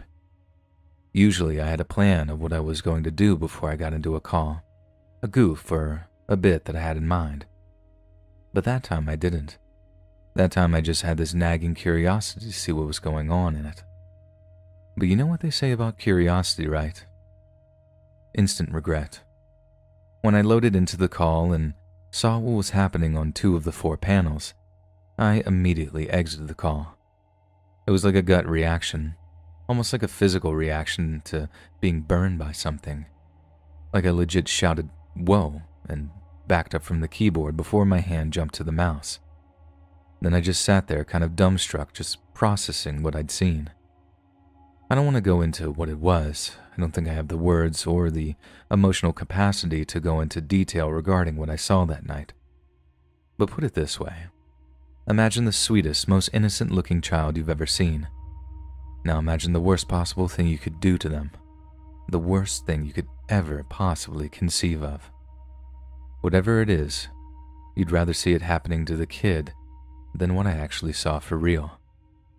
It absolutely positively fried my brain for about 30 minutes, because that's about how long it took for me to realize I should have called the cops. As much as the concept filled me with dread, I actually set about trying to find the room again. I had to at least try to jot down some details, backgrounds, physical descriptions, anything that I'd be able to hand over to the police to aid them in arresting the scumbags responsible for what I can only describe as ritualistic abuse. I wasn't even sure which piece of punctuation I'd punched in erroneously, but you can bet I tried every single one in my attempt to find that godforsaken room again. But no matter how hard I tried, I couldn't find it. I wasn't even sure what I could do at that point. I didn't think I could just call the police and be like, "I saw some kid getting messed with online, but I have 0 details." But apparently that's exactly what you're supposed to do. From what I found out over the next few days, after talking to a few Greater Manchester police officers, just telling the police what platform you see something dodgy on can help them pin down the people perpetrating the abuse. I didn't mean for this to turn into some internet safety infomercial. There was just so much I didn't know about how the police track down and remove that kind of indecent online material. We hear about stuff like that, and it all seems too abstract, like it's happening someplace else far, far away. But seeing it online like that, hiding in plain sight, it made me realize how kids are suffering like that every single day, all over the world, and we're not doing nearly enough as a society to stop it. But anyway, the point is, just be careful when you're snooping around online. You might just bite off considerably more than you can chew. That, and if you do see something, always report it. It might seem pointless, but just know your actions bring us all one step closer to ridding the world of dangerous predators. It all started with a Zoom call. At least, I only became aware it was happening because of a Zoom call. For all I know, it could have been happening for much longer, but the day of the second post-lockdown work meeting was the first time I noticed it. We're in the middle of a pretty tedious brainstorming session with a few members of marketing when a coworker interrupts whoever's talking to address me by name. It actually made me jump at first. I was totally tuned out, so hearing my name brought me right back around again. I respond, "Huh? Yep, I was listening." When I notice the person who addressed me is now closely studying their own laptop screen. "I don't mean to alarm you," they said, "but I think someone's watching you through the window behind you." I know exactly which window he's talking about, so I turn, a bit nervous at the idea of discovering he's right, only to see that there's no one there. I'm more relieved than anything, to be honest. I figured he was playing a joke on me because he clocked that I was nodding off during the meeting, and I'd be lying if I said I didn't maybe deserve it a little bit. "Very funny," I said, and a few of the other callers had a little titter at the impromptu prank. "I'm sorry, but I wasn't joking," the guy said. "Did no one else see that? I'm so sure." You're probably just seeing things," someone else chimed in, and within a few minutes, the whole thing was completely forgotten. A smudge on the screen, a bit of lag on the call, eyes playing tricks. There were 100 ways to explain it. The truth was literally unthinkable at that stage. A short while later, the exact same thing happens. The same guy interrupts, only far more urgently this time, saying, Look, it's right there. I'm not imagining it. You can all see that, yeah?" I know what he's talking about, only I don't turn around immediately. I look at my own webcam feed to see what he was talking about, and right when I see it, what's clearly the silhouette of a head in the window behind me, I hear one of the other callers say "Oh, wow, I see it too." I spin around just in time to catch the quick blur of whoever was watching me, ducking out of view. I'm actually really creeped out at this point because it obviously wasn't just somebody walking past my ground floor bedroom. Someone had actually stopped to stare inside. My window isn't even facing the street. It's at the side of the apartment block, like you have to actually go out of your way to find it. Now, I'm only 5'3" and I'm 8 stone, which for any Americans reading this means I'm tiny. And I had to make sure if someone was actually creeping on me, they weren't just hiding out and waiting until I was vulnerable. So, phone in one hand, kitchen knife in the other, I tell the Zoom call that I'll be right back and then head out to make sure that everything is kosher. It's peak lockdown during all of this, so the streets are pretty much deserted, so I'd think I'd have noticed anyone wandering around. But there was no one, not a soul in sight. So I guessed, or rather hoped, that it was just some neighbor kids messing around, maybe looking for a wayward ball or something. About a week goes by and the whole window face incident has been at the back of my mind the whole time. For a lot of young women who live alone, the idea of being targeted where we're most vulnerable is frankly terrifying. So the prospect of that nightmare coming to life just didn't bear thinking about. I'm not saying I was on edge the whole time or that I lose sleep over it or anything, but let's just say I held my keys a little tighter in my fists whenever I walk down the street my apartment block is on. But anyway, at one point I head out to the grocery store to pick up food, and I ended up caught in one of those super long COVID lines that you're stuck in for like 40 minutes before you're allowed into the store to buy your stuff. This is on top of the fact that the store near me had implemented this dumb one-way system in the aisles in an attempt to stop the spread. My point is, a trip that would have normally taken like half hour ends up taking more like 90 minutes, and an annoying amount of my day has been completely wasted. So I'm already in a bad mood by the time I get back to my apartment, only to find that the front door has been bashed in. Apparently, there had been a break-in while I was out. If only criminals could work from home. It seemed obvious that it was a burglary at first.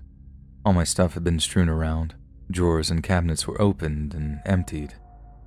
The TV was still there, along with my PlayStation, but most break-ins just go for jewelry and phones, I heard. Anything small that they can pawn easily. Obviously, I called the cops like there and then, who arrived within a half hour or so. They advised me to help them look around the apartment for anything that might be missing, valuable electronics and whatnot, but I told them I already looked and that nothing obvious seemed to have been taken. My bedroom looked like it had been hit by a bomb. Clothes had been strewn all over the place. Whole drawers had been pulled out and flipped, like whoever broke in was looking for something.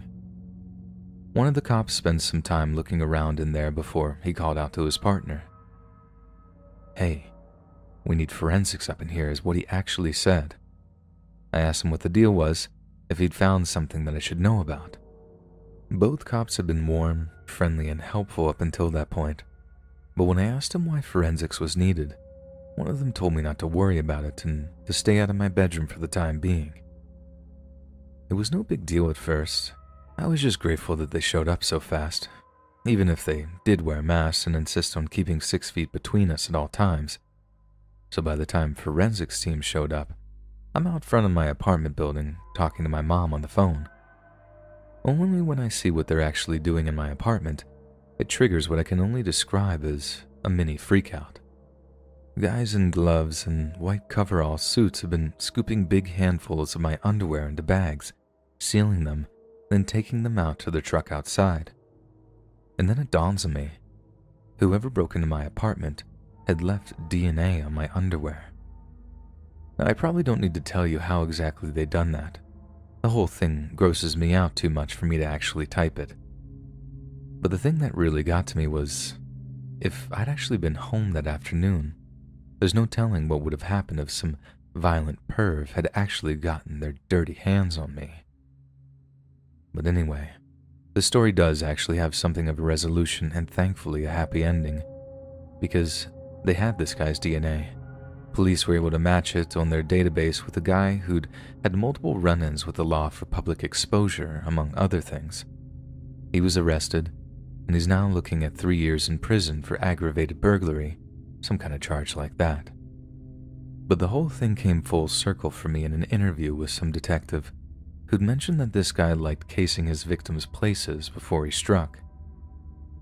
"Over the past month or so, have you seen anyone hanging around your apartment who doesn't live there, maybe someone looking through your window?"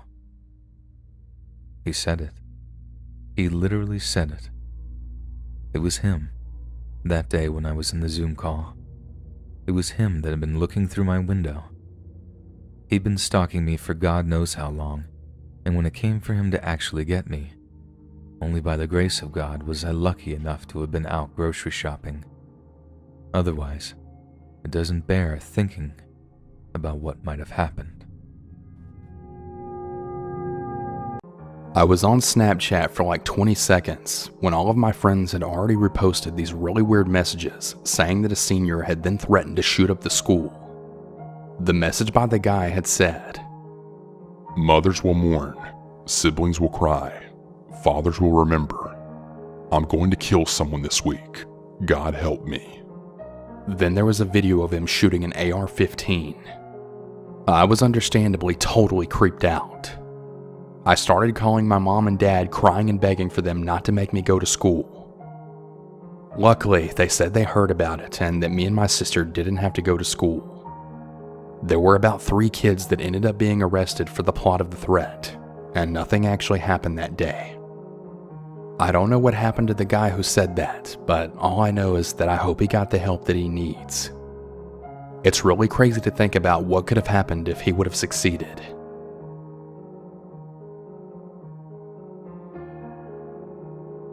I've been trying to have more of a social life. I spend most of my days off from work at home and in bed.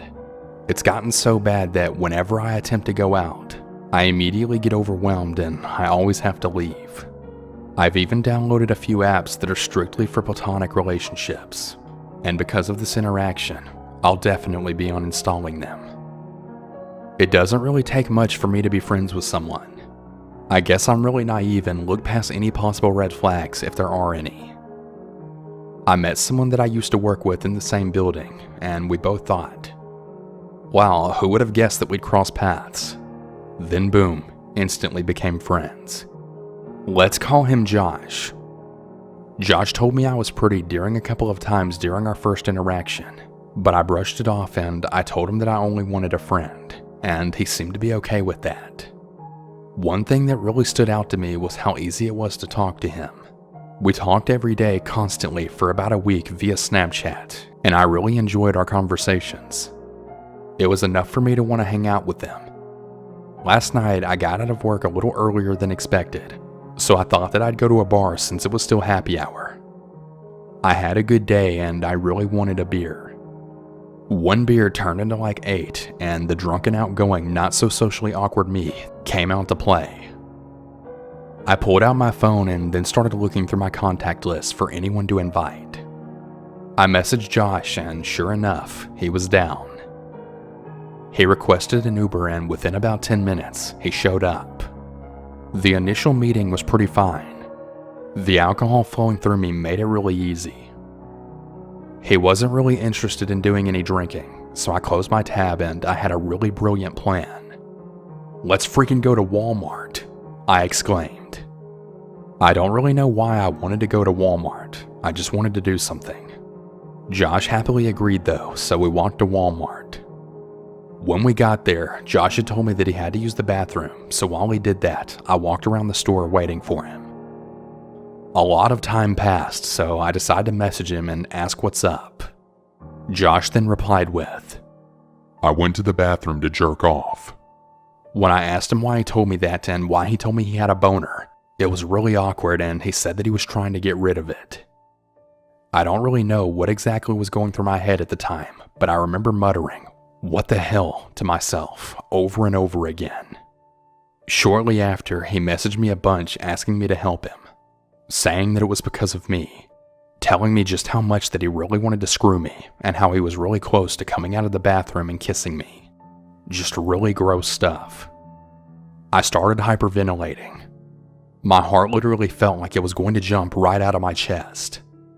My flight or fight mode then kicked in and I just started running out of that Walmart. I ran back to the bar I was at and got another beer. I also told the bartender everything that happened just in case he decided to come back. Then I requested an Uber to go home. I'm sober now and I'm still trying to wrap my head around it all. I actually decided to go back and read our messages and I was way too freaking nice about it.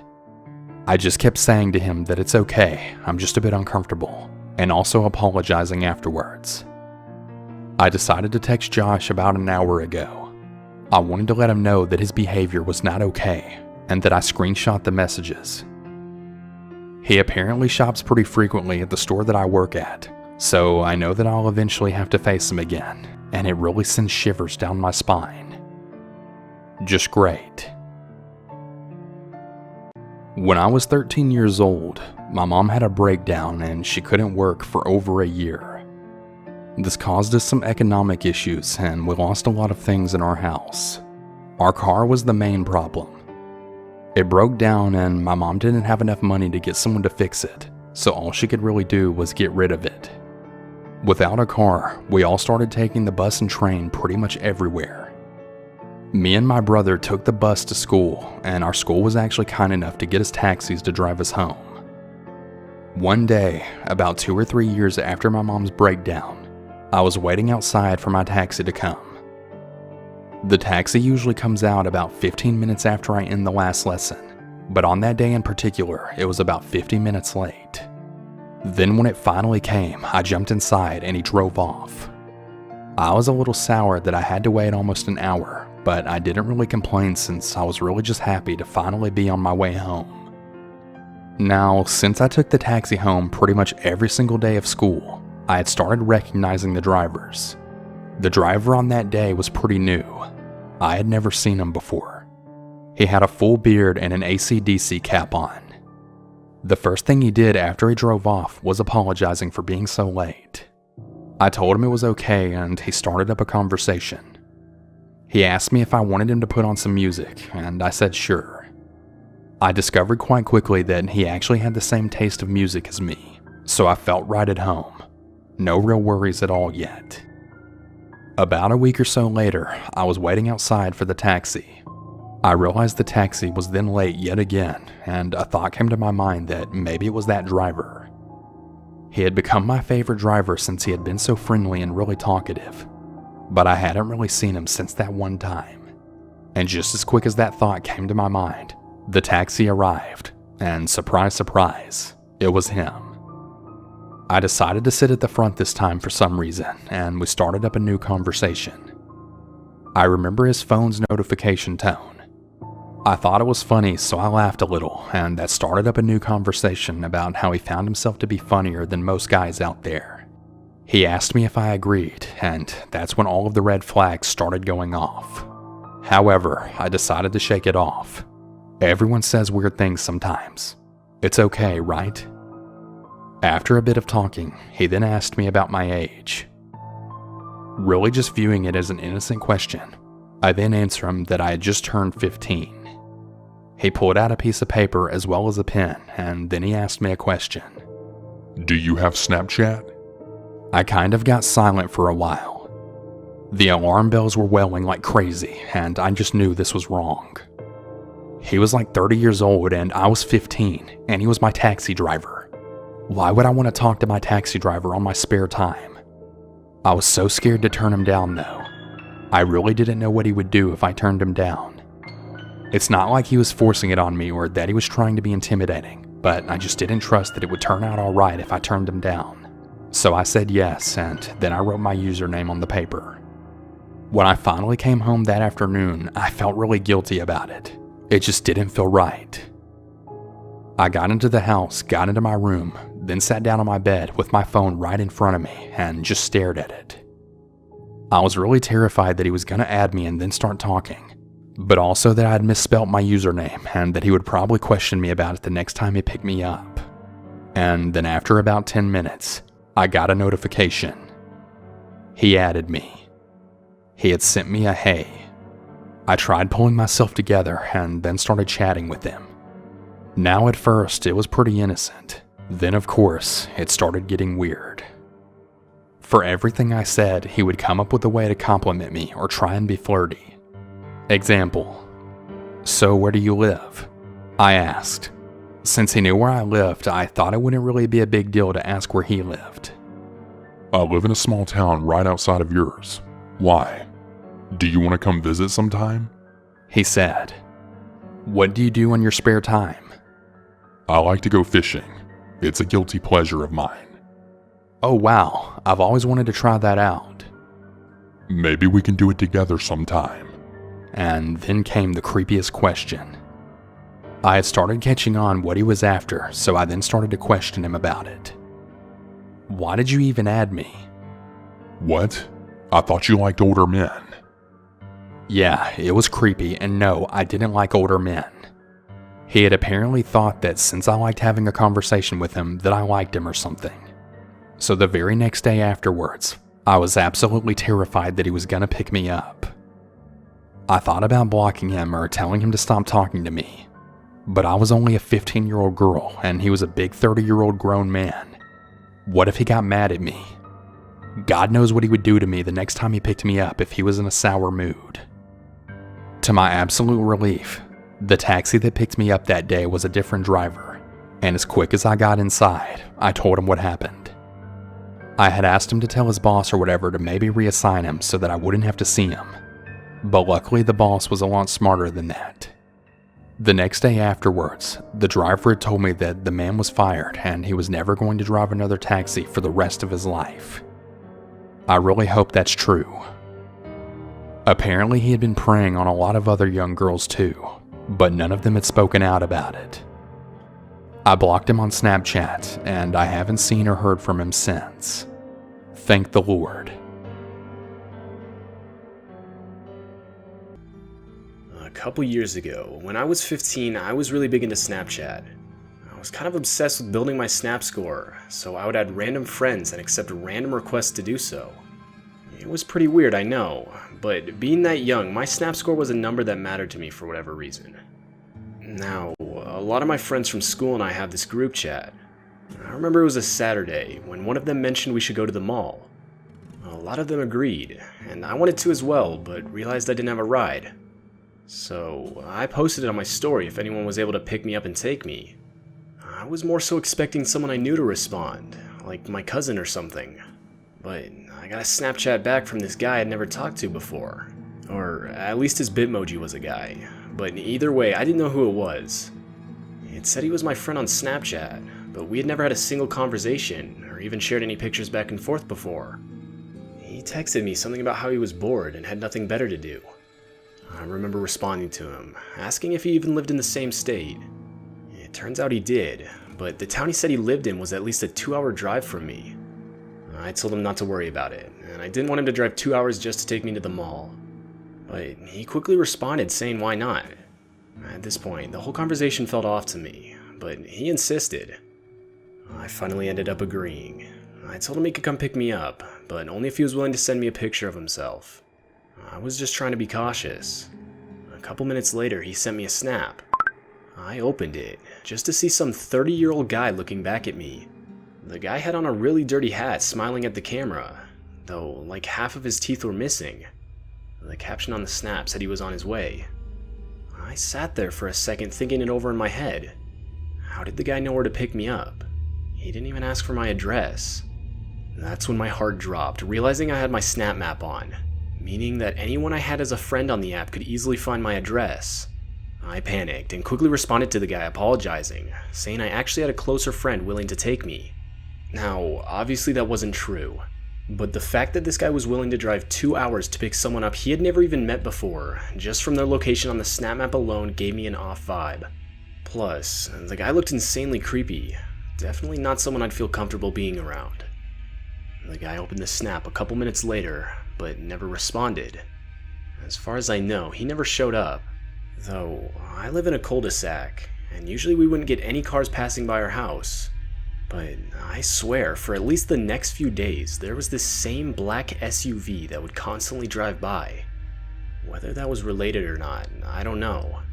Though, about a month later, I was on Facebook scrolling through my feed. I passed a news story that had one of those attachments, meaning it was sourced on a different website. I almost always scroll past those things, but I couldn't help but stop for this one. There, on my Facebook feed, I could clearly see a picture of that guy from Snapchat. There was no doubt in my mind it was the same guy.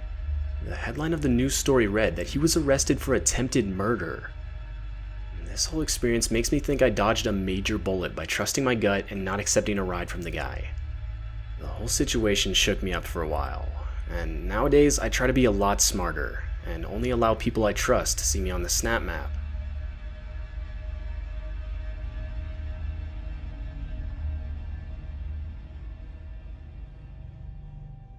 I'm a female, and when I was a sophomore in high school, I took a lot of different classes. One of them I don't think I'll ever forget. It was a history class, and the regular teacher for the class had another job on top of teaching. And because of this, we would often get a substitute teacher for the class. It was always the same guy. I would say he was at least in his mid-50s. Nothing ever struck me as odd about him, since if I'm being honest, I rarely even ever paid attention in that class. That was until one day. I was in the middle of working on a project he assigned, but every time I looked up from my paper, he was just staring at me. Every time I would look at him, he wouldn't even break eye contact and try to play it off either. One of the times I looked up, I noticed he had his phone pointed in my direction. It looked like he was taking pictures of me. I of course was creeped out, but didn't say anything in case I was wrong.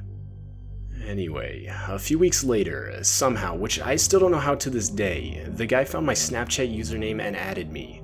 I knew it was him too, as he had his full name on the account. I didn't know what to do, but I still regret the decision I made. Knowing he had an influence on my grade, I ended up adding him back. A few minutes later, he sent me a snap saying hey. He had his face in it and everything. At this point, I knew something wasn't right. I took a screenshot of the snap and left him on read. He quickly followed up with another snap, this time a black screen with a question mark as the caption. I again left him on read and forgot about the whole situation. Over the next few weeks, there were multiple occasions where I would check the snap map just to see him not far away. And this would happen anywhere too, not just at school. I would be at the mall with my friends, for example, and see he just so happened to be at the same mall. Or even sometimes at school, when I knew for a fact he didn't work that day. Though, overall, for a solid month, nothing but those supposed coincidences took place regarding the whole situation. But of course, a few days later I would get a random message from him. I could tell it was a chat this time, and not a regular snap. I opened it, and I was absolutely horrified. He sent around 50 pictures of me in pretty much any situation. Some were of me at school, but others, confirming my suspicion about him following me on the snap map, were of me not on school campus. Obviously, I left him on read, screenshotted everything, and blocked him. I instantly told my parents, and they notified both the school and the police. It's been 2 years since the situation. I'm a senior now, and ever since he sent the pictures, I'd never seen him again. I can only assume he was fired, as we actually got another substitute teacher who was really nice. Overall, the whole situation was really disturbing. The fact that I had someone following me around and taking pictures of me just based on my location on the snap map for a good month of my life absolutely terrifies me. I deleted Snapchat shortly after the whole experience, and like I said, I haven't seen the guy since, so I'm not entirely sure whatever ended up happening to him.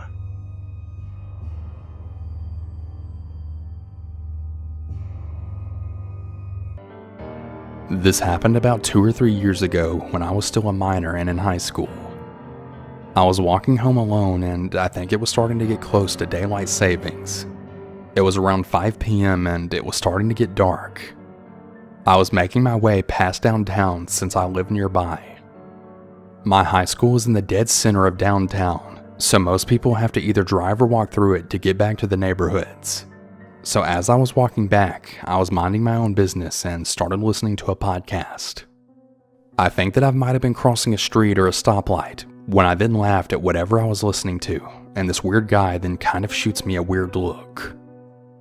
I ignored it and just kept walking down the street, assuming that he wasn't going to bother me since he seemed to be going in a different direction than me. I was about 2 blocks down when I see the same guy now jogging up to me, and I was really put off by him since he was some older guy, maybe in his 30s. Hey girl, I just ran a mile to come talk to you. I kind of just rolled my eyes at him and then said, "You ran like 2 blocks. I guess I was just exaggerating. Anyways, I just wanted to tell you that you're the most beautiful girl I've ever seen. How old are you? I'm a minor." Well, this didn't stop him. Oh, so you're younger. I really dig that in a relationship. At this point, I really wanted to tell him to screw off, but there was nobody around since I was on the edges of downtown and it was starting to turn into apartments.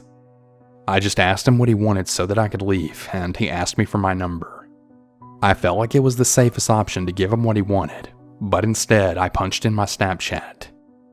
He let me leave after this, and we both went on our ways. At this point, I thought that he would maybe only shoot me about 2 or 3 messages and then give up. Not even 2 hours later, this dude actually messages me about 3 times asking to take me out to a bar and drink, and I then felt disgust boil up inside of me. I reminded him that I'm a minor and that I couldn't really do that. He continued to say some pretty nasty things to me, telling me I was hot and how he wanted to mess around with me. I was starting to get really pissed off, but instead of blocking his number, I really wanted to give him a piece of my mind. So I told him he was gross and that he shouldn't even be talking to me since I was a minor, and the fact that he was preying on younger girls was really nasty. Then he said, Oh, damn.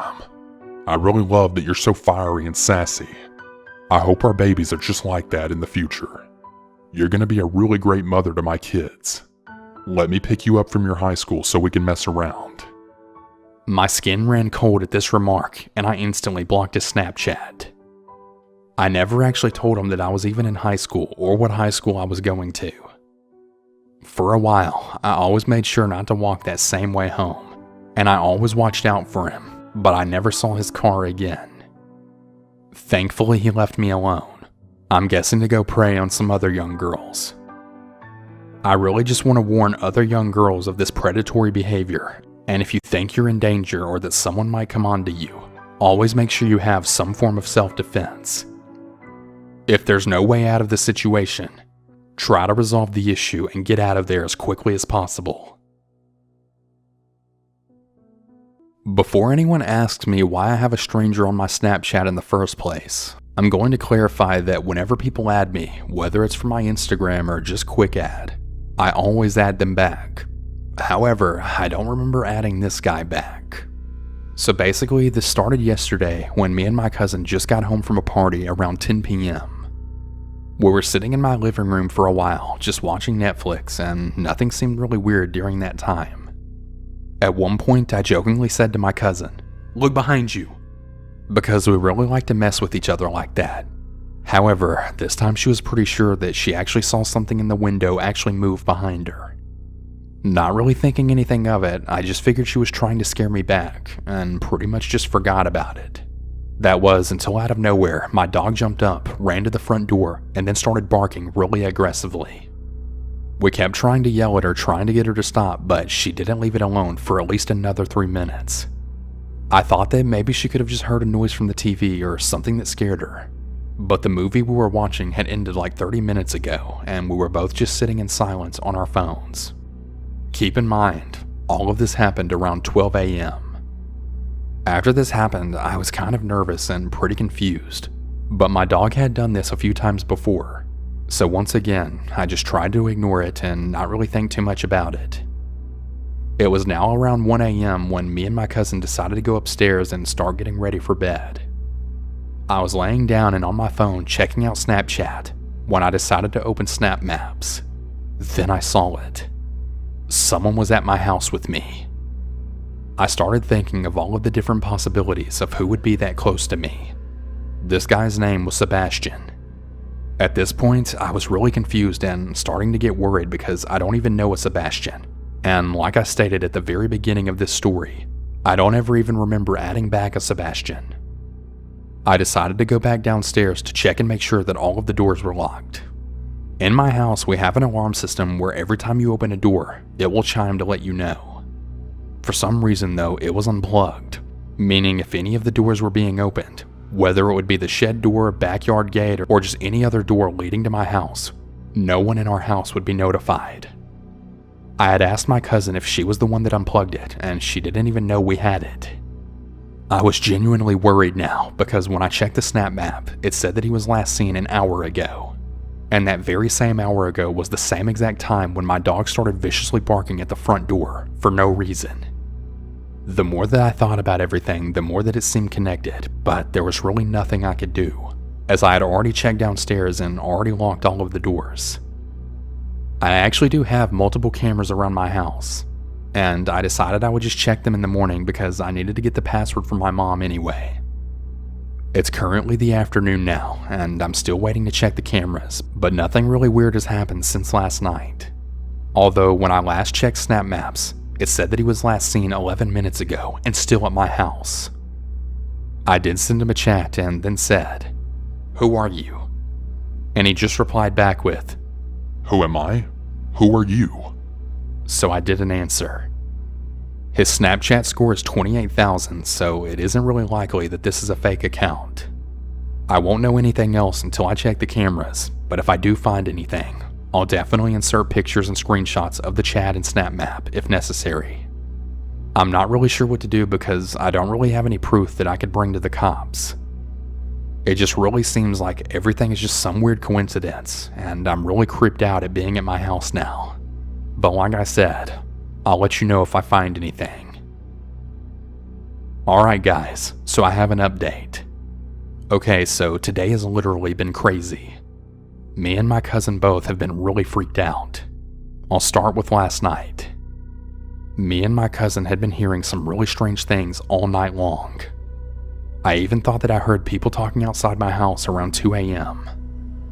Also, for everyone that keeps telling me to call the police, we actually did that today. But the reason we didn't do it last night or the night before is because at the time we thought that we were just being paranoid. That is, until now. Sebastian wasn't on the snap map at all last night, so we both figured that he wouldn't be anywhere near us, and like I said, we were just getting paranoid.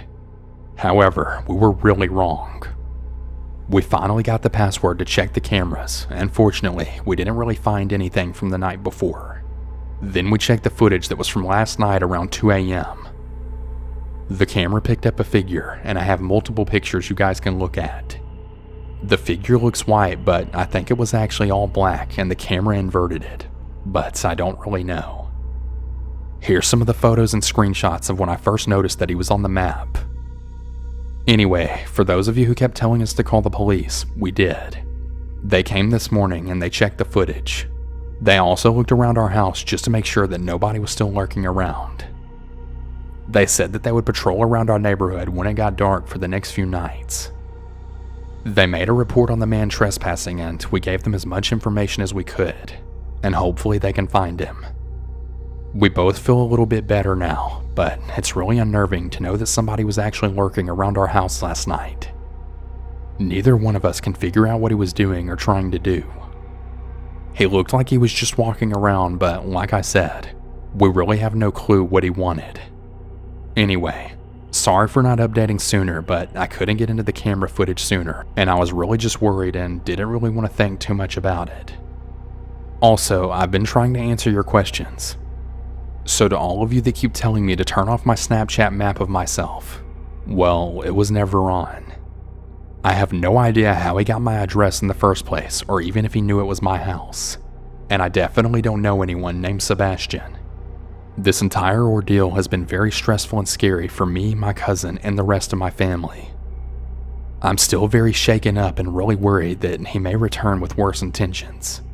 But I really hope that doesn't happen. I guess we'll just have to wait and see.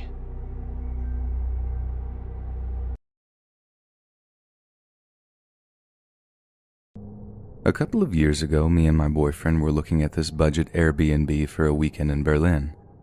It wasn't the nicest place we'd seen, but to us it was just going to be a place to get some sleep in between hours of exploring Berlin.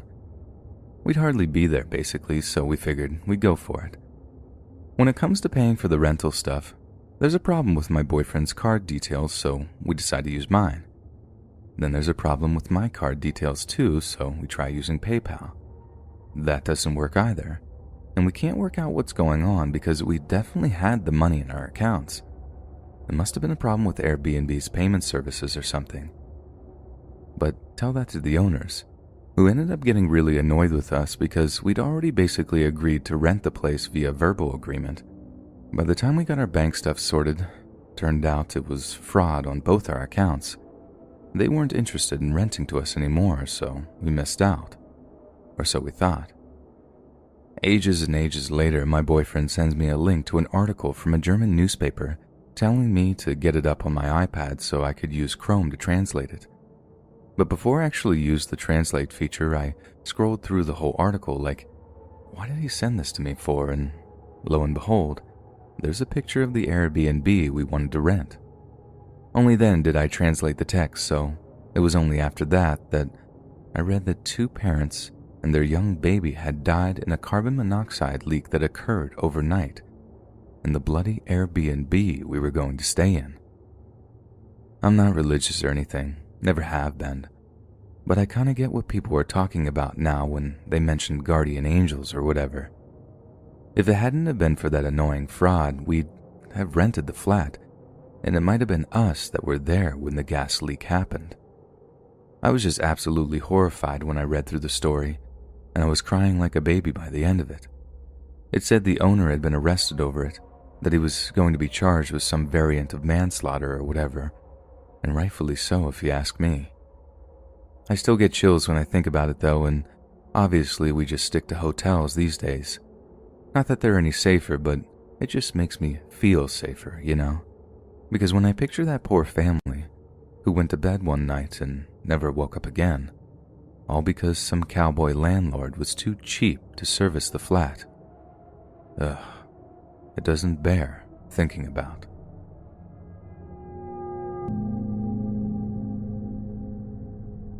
In October of 2017, the 36-year-old Australian Ramesh Januzzi was going through a rather rough time in his life.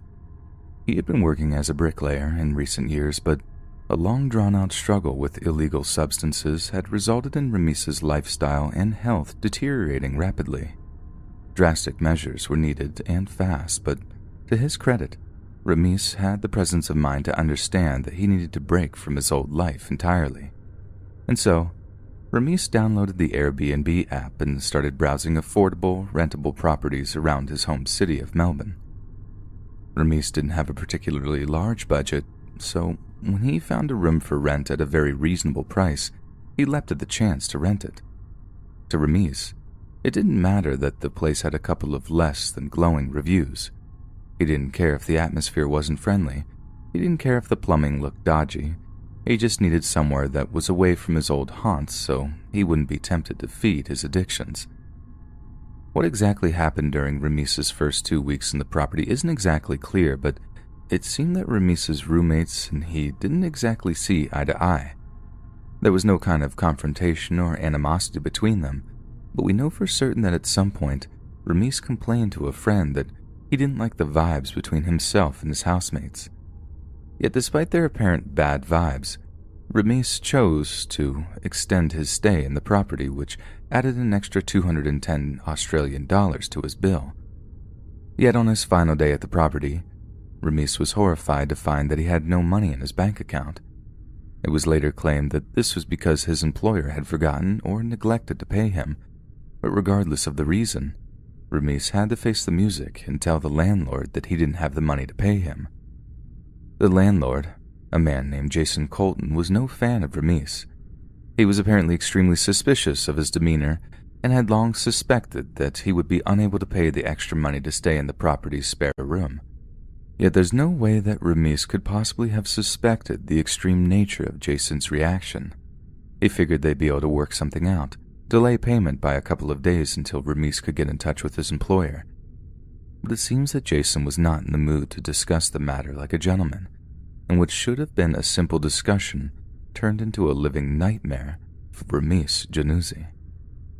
Just as Ramesh was planning on talking to the landlord about his current financial situation, Jordan and the two other young men who lived at the property burst into his room to confront him. They had heard Ramesh packing his belongings in the bedroom and assumed he was about to do a runner, as one of them later phrased it, which is why they seemed to be heading him off before he could do so. Ramesh apologized profusely before showing Jason a banking app on his phone, illustrating that he didn't have the money he owed. He offered to get in touch with his employer, and that he could probably get the money over to Jason over the days that followed. As he spoke, Jason's features turned from pale pink to deep red, and as he finished talking, his rage erupted in a fiery display of pure wrath. Jason grabbed hold of Ramesh by the throat and pushed him up against the wall, choking the young man violently as he tried in vain to free himself. Jason wasn't exactly a giant, but he still towered over the small stature of Ramesh, on top of being considerably stronger than him. It was with Ramesh being in this completely helpless position that Jason began to pummel him mercilessly, throwing his fists into his face over and over again until his nose and cheekbones were broken. What became clear much later is that Jason simply did not believe that Ramesh didn't have his money. The landlord had gotten it into his head somehow that Ramesh was trying to somehow get one over on him by showing him an empty bank account, when really he had the money stashed somewhere else. Jason continued to brutally assault Ramesh with the help of the two other men that resided at the property, and at some point, the confrontation spilled out into the front yard. The neighbor that had called the police later said that they saw a man limping from the front door of the property, one who was trying to scream but was unable to do so thanks to being choked by the enraged Jason Colton. Ramesh tried all he could to escape, but Jason continually dragged him back onto the lawn, demanding that he check his bank account again to prove he wasn't lying. But when Ramis once again showed him an account with less than 10 Australian dollars in it, instead of calming down and figuring something out, Jason's rage was renewed. Only this time, he wanted not just to physically hurt Ramis, but to humiliate him too. The landlord then took a plastic pencil case from Ramis's belongings, stripped him half naked, then proceeded to shove the pencil case somewhere it really didn't belong. But Jason wasn't done yet. He began choking Ramis, demanding he pay the rent money that was owed, but Ramis was in no state to form a cohesive sentence. Instead of letting go to give him a chance to speak, Jason continued to keep Ramis in a chokehold. Ramis passed out, never to awaken again. With Ramis in the mortuary, Jason was charged with first-degree murder. A neighbor of his later testified that the disturbance was so loud that she could hear it from a few houses away, the distinct sound of a man screaming at the top of his lungs. It sounded like aggressive male behavior, she told the prosecutor, and I wasn't going anywhere near that. The prosecution had ample evidence of Jason's guilt, as his police interviews are a disturbing mess of lies and counterclaims until he is confronted with the fact that his victim had actually passed away. At that, Jason stated that Ramis deserved everything he got. But Ramis didn't fight back. He didn't pose a threat to the landlord at any stage. He was mercilessly beaten and choked to death on the front lawn of a small suburban home, all for just a few $100s. The jury saw Jason for what he was, the lowest kind of scum, and convicted him of murder before a judge handed him an 11-year prison sentence. When we use services like Airbnb, we take a great deal of comfort in the flashy website and lose ourselves in the glossy photographs of our potential rentals. We're quick to forget all the company is doing is hooking us up with other regular people, and that pretty much anyone can post an advertisement. How many other people like Jason are out there? How many other violent psychopaths are renting rooms to unwary strangers who would turn from tenants to victims at the first provocation? We should definitely all be careful who we interact with on websites like Airbnb, because we might be renting rooms we'll never leave.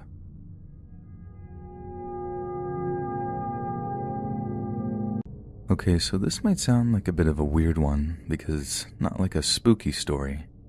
Our Airbnb wasn't haunted or anything, and I don't believe in stuff like that to begin with. But when me and my girlfriend stayed at an Airbnb in Belgium, something happened that creeped us out so much that we had no choice but to leave the apartment and check into a hotel. I've had a mate of mine tell me I overreacted over this, but just put yourself in my shoes. First proper morning of our little weekend getaway to Bruges. Me and the old ball and chain are getting ready to go out for breakfast when we realized that neither of us had packed any toothpaste. It was one of those I figured you'd do it kind of things.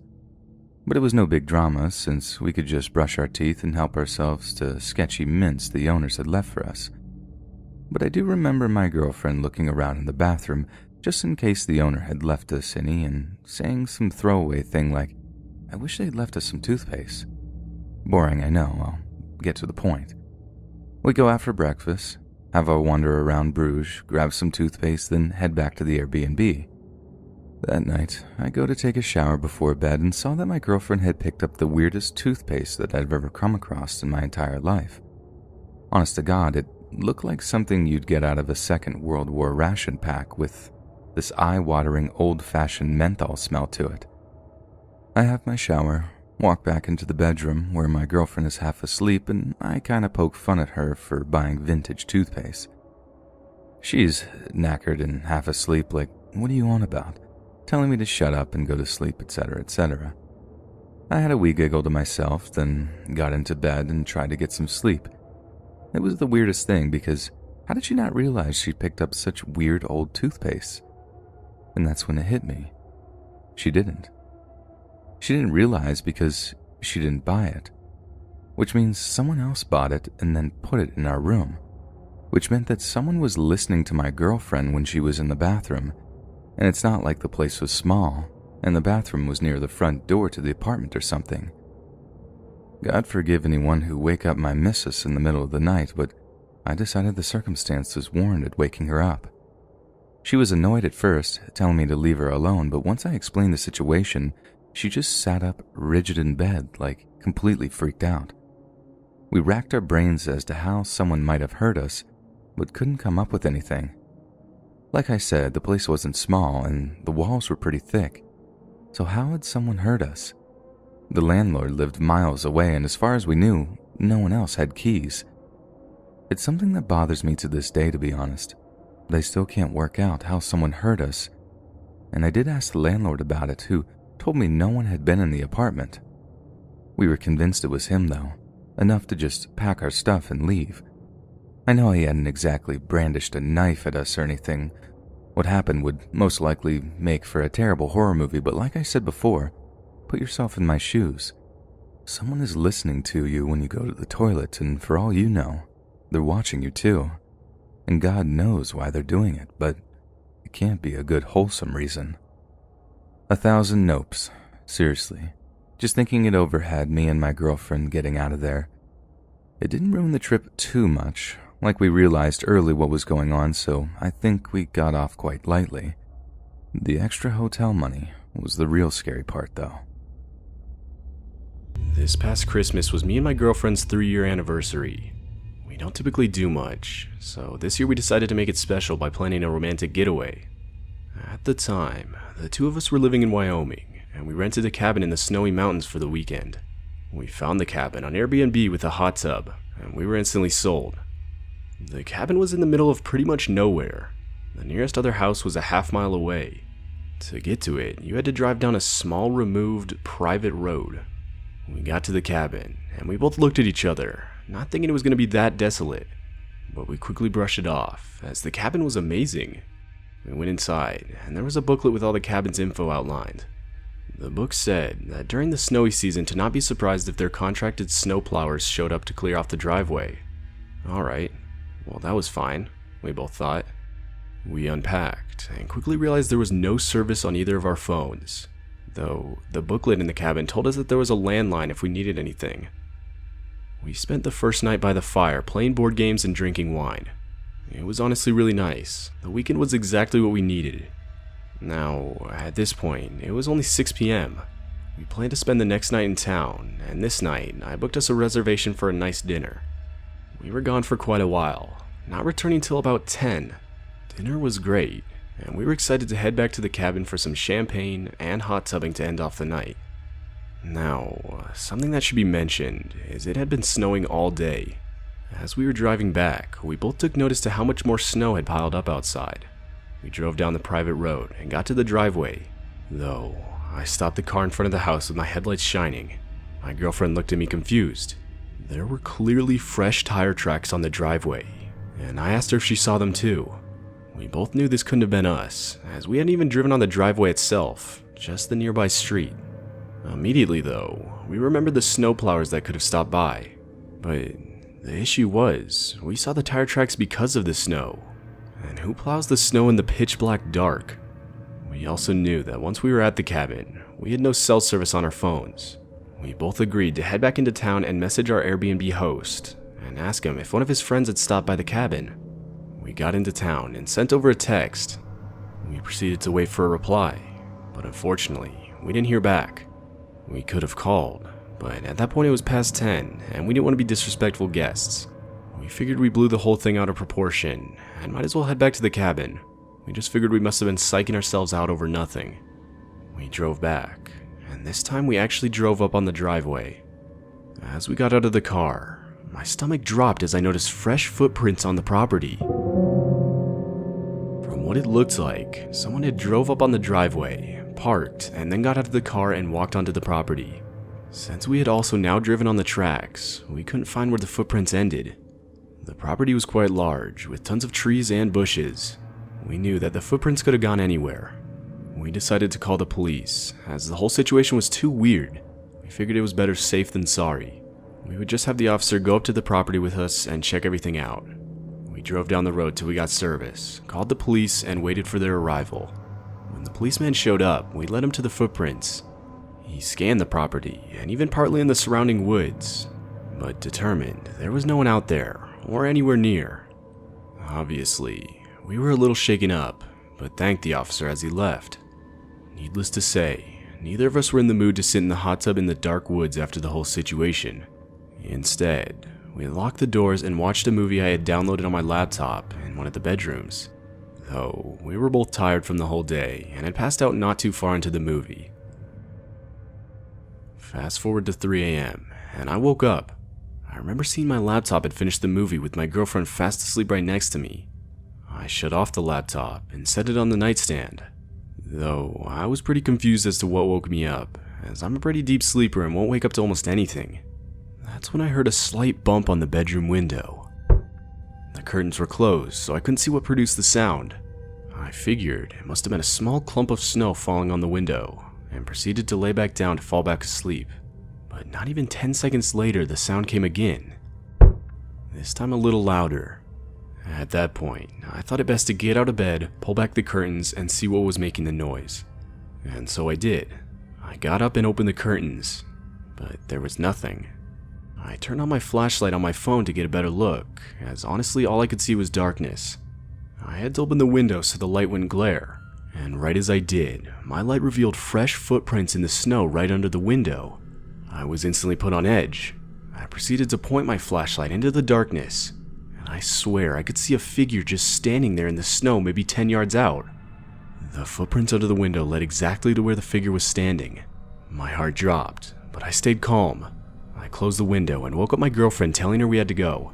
She asked me why, but I didn't tell her, knowing she would freak out. I just said we needed to pack our stuff and leave immediately. Confused, she complied.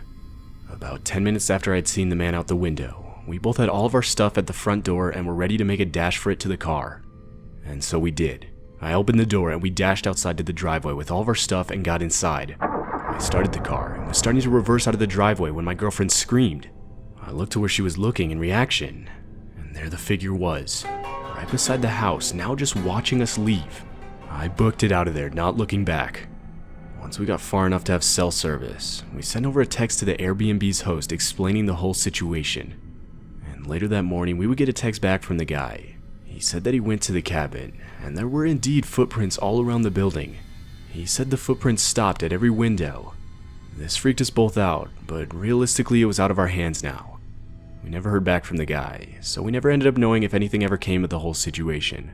But that figure, and just the whole experience in general, still terrifies me and my girlfriend to this day. I'm 18, and I just recently moved out of my parents' house to go to an out-of-state college in California.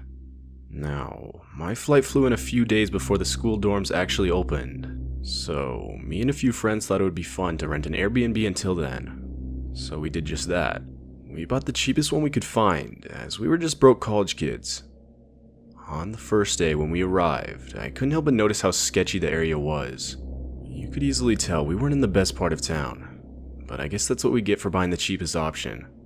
It was the second night, and all my friends went to a nearby house party, though I decided not to go, as I had a pretty bad headache and didn't feel like doing much. So I was left home alone. It was around 9 p.m., and I was just coming out of the bathroom when I heard the front gate to the yard swing open. I saw someone run past the porch window and into the backyard. From what I could see, it looked like a deranged guy hunched over wearing all black. In reaction, I ran to the window facing the backyard, but I didn't see anyone. Though I never saw the guy return, which meant he must have been somewhere in my backyard. I stood there looking out the backyard window for a good few seconds, I heard a knock on the front door. I jumped in reaction, but walked over to see a pretty normal-looking dude in his 40s. I went right up to the security bars, and the guy proceeded to ask me if I'd seen his son. I replied saying, "Yeah, I think so. I just saw someone go into the backyard." He responded saying his son ran away, and he'd been following him trying to catch up to him. It struck me as weird though, as the first guy didn't look much younger than the second. I thought there was no chance he was this guy's son. The guy walked off towards the backyard before I could question it though. I waited by the front door for a bit, until I saw both of the guys fidgeting with the door in the back. I went up to ask what they were doing, and they stopped for a second, and just replied with, Hey man, my son really has to use the bathroom. Could you unlock this door and let us in? The guy stood there staring at me, dead in the eyes, waiting for my response. I told him no, as these guys really gave me an off vibe.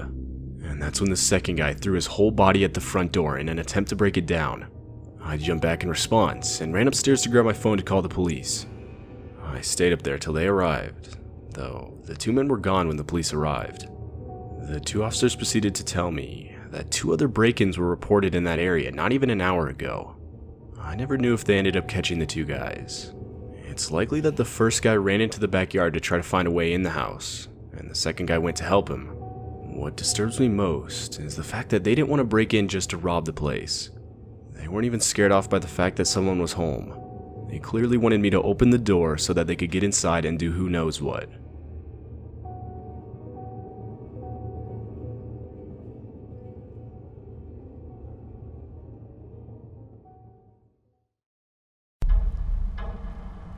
I'm a male living in South Korea. My cousin, Nari, used to be an Airbnb hostess here in Seoul. The site's become massive. There's something like 2 million properties listed on it, so no matter where you're traveling to in the world, chances are that there's somebody with a room or a condo or even an entire house to rent. During her time hosting, Nari met a whole bunch of colourful characters. There were the sweet older couple that came to stay with her 8 times while visiting friends in the city.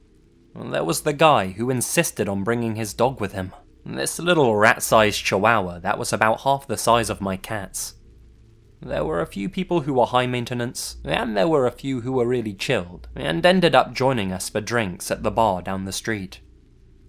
I never hosted personally, but I'd help Nari out with her bookings if she had to work late and needed someone to meet her guests. Well, for all the good people, there was Mr. Park. He was this creepy, balding guy that stayed with Nari for a week while he was in town on business. At least, he said that was his reason anyway. I think we were both relieved when he left. I'd met him once, and didn't like the vibe I got off the guy, and there wasn't much she could do to kick him out early or anything, lest he gave her a bad review and dropped her score on the site. After he left, Nari discovered a weird plastic thing he had left in the shower.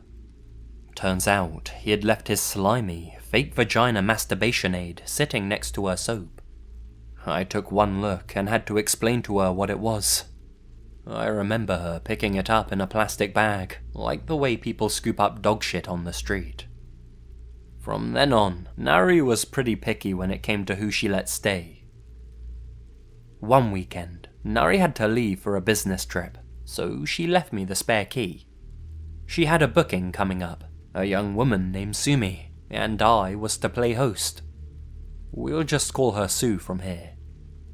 Sue checked in, got the key from me, and put her suitcase in the spare room.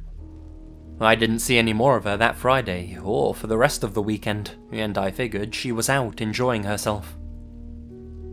Not too long after that, I could have sworn I saw Mr. Park in our local grocery store.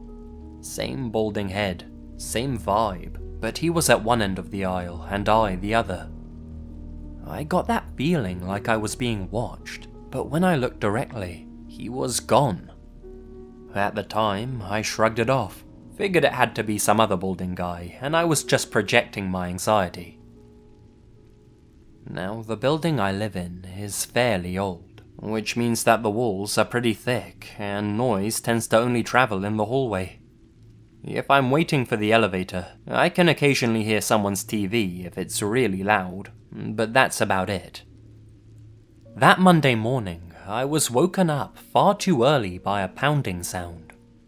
It was maybe 6 or 6:30 in the morning, and the sun was barely up. At that point, I was pissed. I threw on a housecoat and yanked open the front door without bothering to look in the peephole. I was greeted by 2 very tense policemen. They asked for my name, and if I knew the young woman who lived across the hall from me, pointing to Nari's apartment. Without thinking, I ran across the hall and through the open door, just knowing in my gut that Nari was supposed to be returning that morning, and that something must be wrong if there were police at my door. The cops yelled for me to wait, but I was on autopilot. At first, I thought someone had robbed the place. Her TV was smashed. Her couch was ripped apart like it had been mauled by a bear. Her photos were buried under broken glass. Her laptop had practically melted into the floor. And then I realized, in some part of my brain, that her TV and laptop wouldn't be here if it was a simple robbery. And that's when I smelled it. Death has a certain stench to it. Sometimes, if you're in the wrong place at the wrong time, like a hospital corridor, you'll get a whiff of it. What I smelled was a full-on, closed-handed fist slug into the face. In a panic, I couldn't stop myself. I flung open the first bedroom door. Nari's room looked just like the living room, but she wasn't in it. By this time, the officers had caught up with me and were trying to steer me back out of the unit, but I broke free of their grasp and flung open the spare bedroom door. Inside was what was left of Sue. We get so desensitized to violence on TV that when we're actually confronted with it in real life, it seems almost absurd, like it's totally unreal. She had literally been torn to shreds with a knife. Just from smelling the air alone, I could taste that metallic flavor of blood in the back of my mouth. I showered several times a day for the next week and could not get that taste, that smell out of my hair or skin. It turns out that Sue had been there since Friday night. Nari got home a few hours later. By that time, the forensics team had already been in and out and were starting to clean up the scene. I couldn't tell her about what I'd seen. I just remember hugging her. While investigating, the police had found a second set of keys. This meant there was actually a third set of keys to Nari's place, and those keys had prints. 3 guesses as to who they traced back to. Mr. Park. Park had made a set of keys while staying at Nari's, and he wasn't here on business as he had claimed. It turns out he lived about 15 minutes outside of the city.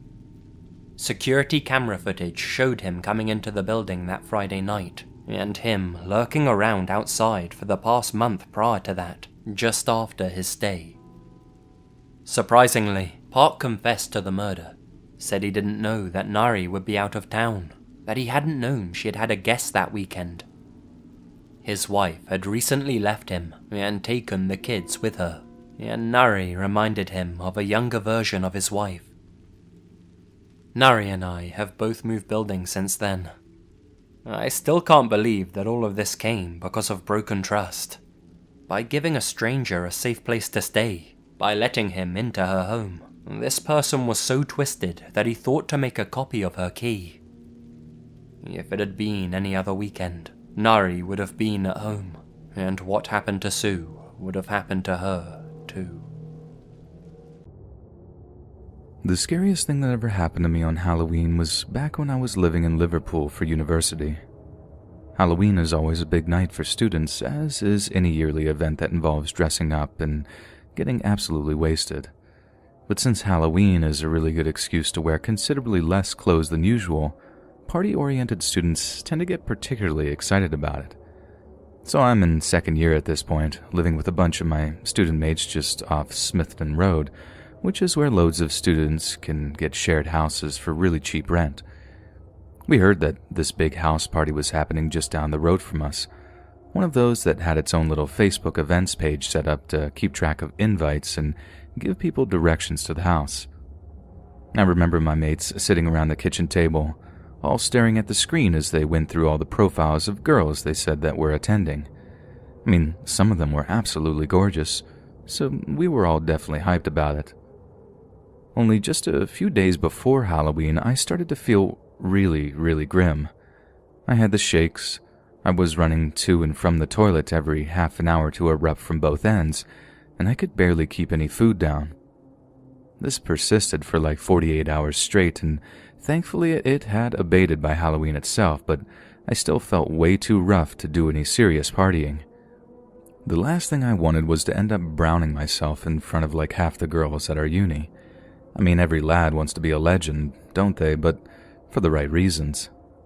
So anyway, on the day of the house party, despite my mates insisting I make an appearance and throw together a costume, I had made the firm decision to stay at home and chill for the evening. As much as I felt like I'm missing out, I just didn't feel up to it.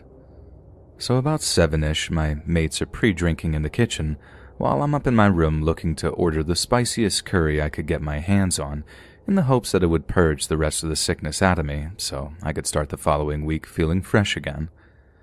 So about the time I'm burning my face off with a little chicken vindaloo, my mates are just about to head off down to the house party for a night of debauchery. There are a few final pleas for me to join them, but these are all violently rebuked.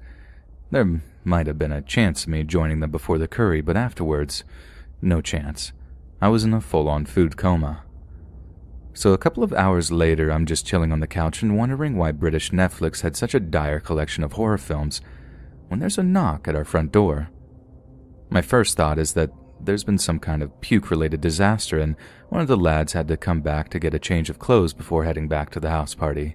I mean, this wasn't entirely out of the question, since the house party was only around the corner, safe staggering distance for anyone that had drank too much too quickly. But it then occurred to me that there was a chance it could have been trick-or-treaters. Smithen has a big mix of residential and student housing, so there's also a decent chance it could have been kids looking for sweets. So to save the house getting egged, I legged it into the kitchen and grabbed a few bits from the cupboards to offer any potential trick-or-treaters. But when I answered the door, Mars bars in hand, there was no one there. Maybe I'd just taken too long grabbing sweets, or maybe it was just some knock-and-run type deal. But either way, there was no one to be seen. So I just head back inside, plonk myself down on the couch, and get back to digesting a ton of curry that I'd just eaten. A short while later, I'm still watching Netflix, about ready to doze off, when something in the corner of the living room catches my eye. You know when you're so used to looking at a certain something that just the oddest little difference catches your eye? Well, I happened to notice that there was a little less of the orange streetlights outside coming through the little crack between the curtains and the window. Like this dark shape was outside, standing at the window. I sit up all nervous and it disappears from view, allowing me to see the orange light illuminating the street once again. Someone had been watching me. I got up, rushed to the cupboard under the stairs to grab my housemate's cricket bat, then edged toward the front door. I threw it open, ready to swing at whatever was out there, but again, there was nothing. I started to feel like I was going mental at that point, that maybe I was just exhausted from being sick for most of the week. I hadn't slept very well at all during the few days prior to Halloween, and I tried to reassure myself that maybe I was just a wee bit jumpy from being overtired.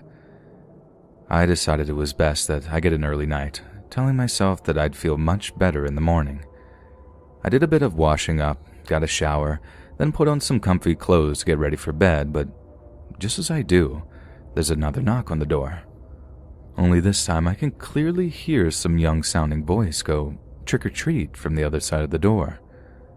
I'd almost jumped out of my skin when I heard the door go, but the voice was weirdly reassuring. I mean, it was only trick-or-treaters, right? The worst that could happen was I got a few eggs thrown at me or some toilet paper lashed over the house. I walked downstairs, grabbed the handful of Mars bars I'd fished out of the cupboard, then opened up the front door. I was expecting to see a gaggle of school-aged kids, maybe accompanied by an adult supervising them, but there was just one smallish-looking figure stood in the pathway of our shared house. They couldn't have been any older than a teenager, but they definitely looked a little bit too old to be trick-or-treating. I don't imagine that they'd been particularly intimidating otherwise, but the mask they were wearing seriously gave me the creeps. It looked old, like it smelled like disgusting unwashed latex on the inside. I'm not even sure it was meant to be a Halloween mask at all. It was like an old man's face with these tiny black eyes and a big white smile stretching from ear to ear. I made some derisive comment to him like, "Aren't you a bit too old to be trick-or-treating?" but held the handful of Mars bars out towards him anyway. I reckoned he'd just tell me to bugger off and snatch the sweets off me and leg it down the path. But he didn't. The lad just stood there, looking at me from behind the mask, not even moving to take the chocolate bars off me. I asked him if he was all right, starting to actually get creeped out by his behavior on top of the weird old mask he was wearing, but still he didn't say anything. There was something intensely creepy about not being able to see his actual eyes behind that mask, and the longer we stood there in silence, just staring at each other, the more I felt myself begin to tense up. Then right as I'm about to just give him an awkward goodbye and shut the door, I hear a loud noise coming from behind me. I didn't really think the situation through. I just reacted, running into the kitchen at the back of the house where the noise was coming from, just in time to see someone smash the back door open. About 3 or 4 people then pour into the kitchen, all wearing masks, some armed with bats, others with these big knives in their hands. I turn around and leg it back towards the front door, planning on running upstairs to my room where my phone was charging to bring the police. But to my absolute horror, blocking the way to the stairs was the little lad with the mask on. Only this time, he had a knife in his hand too.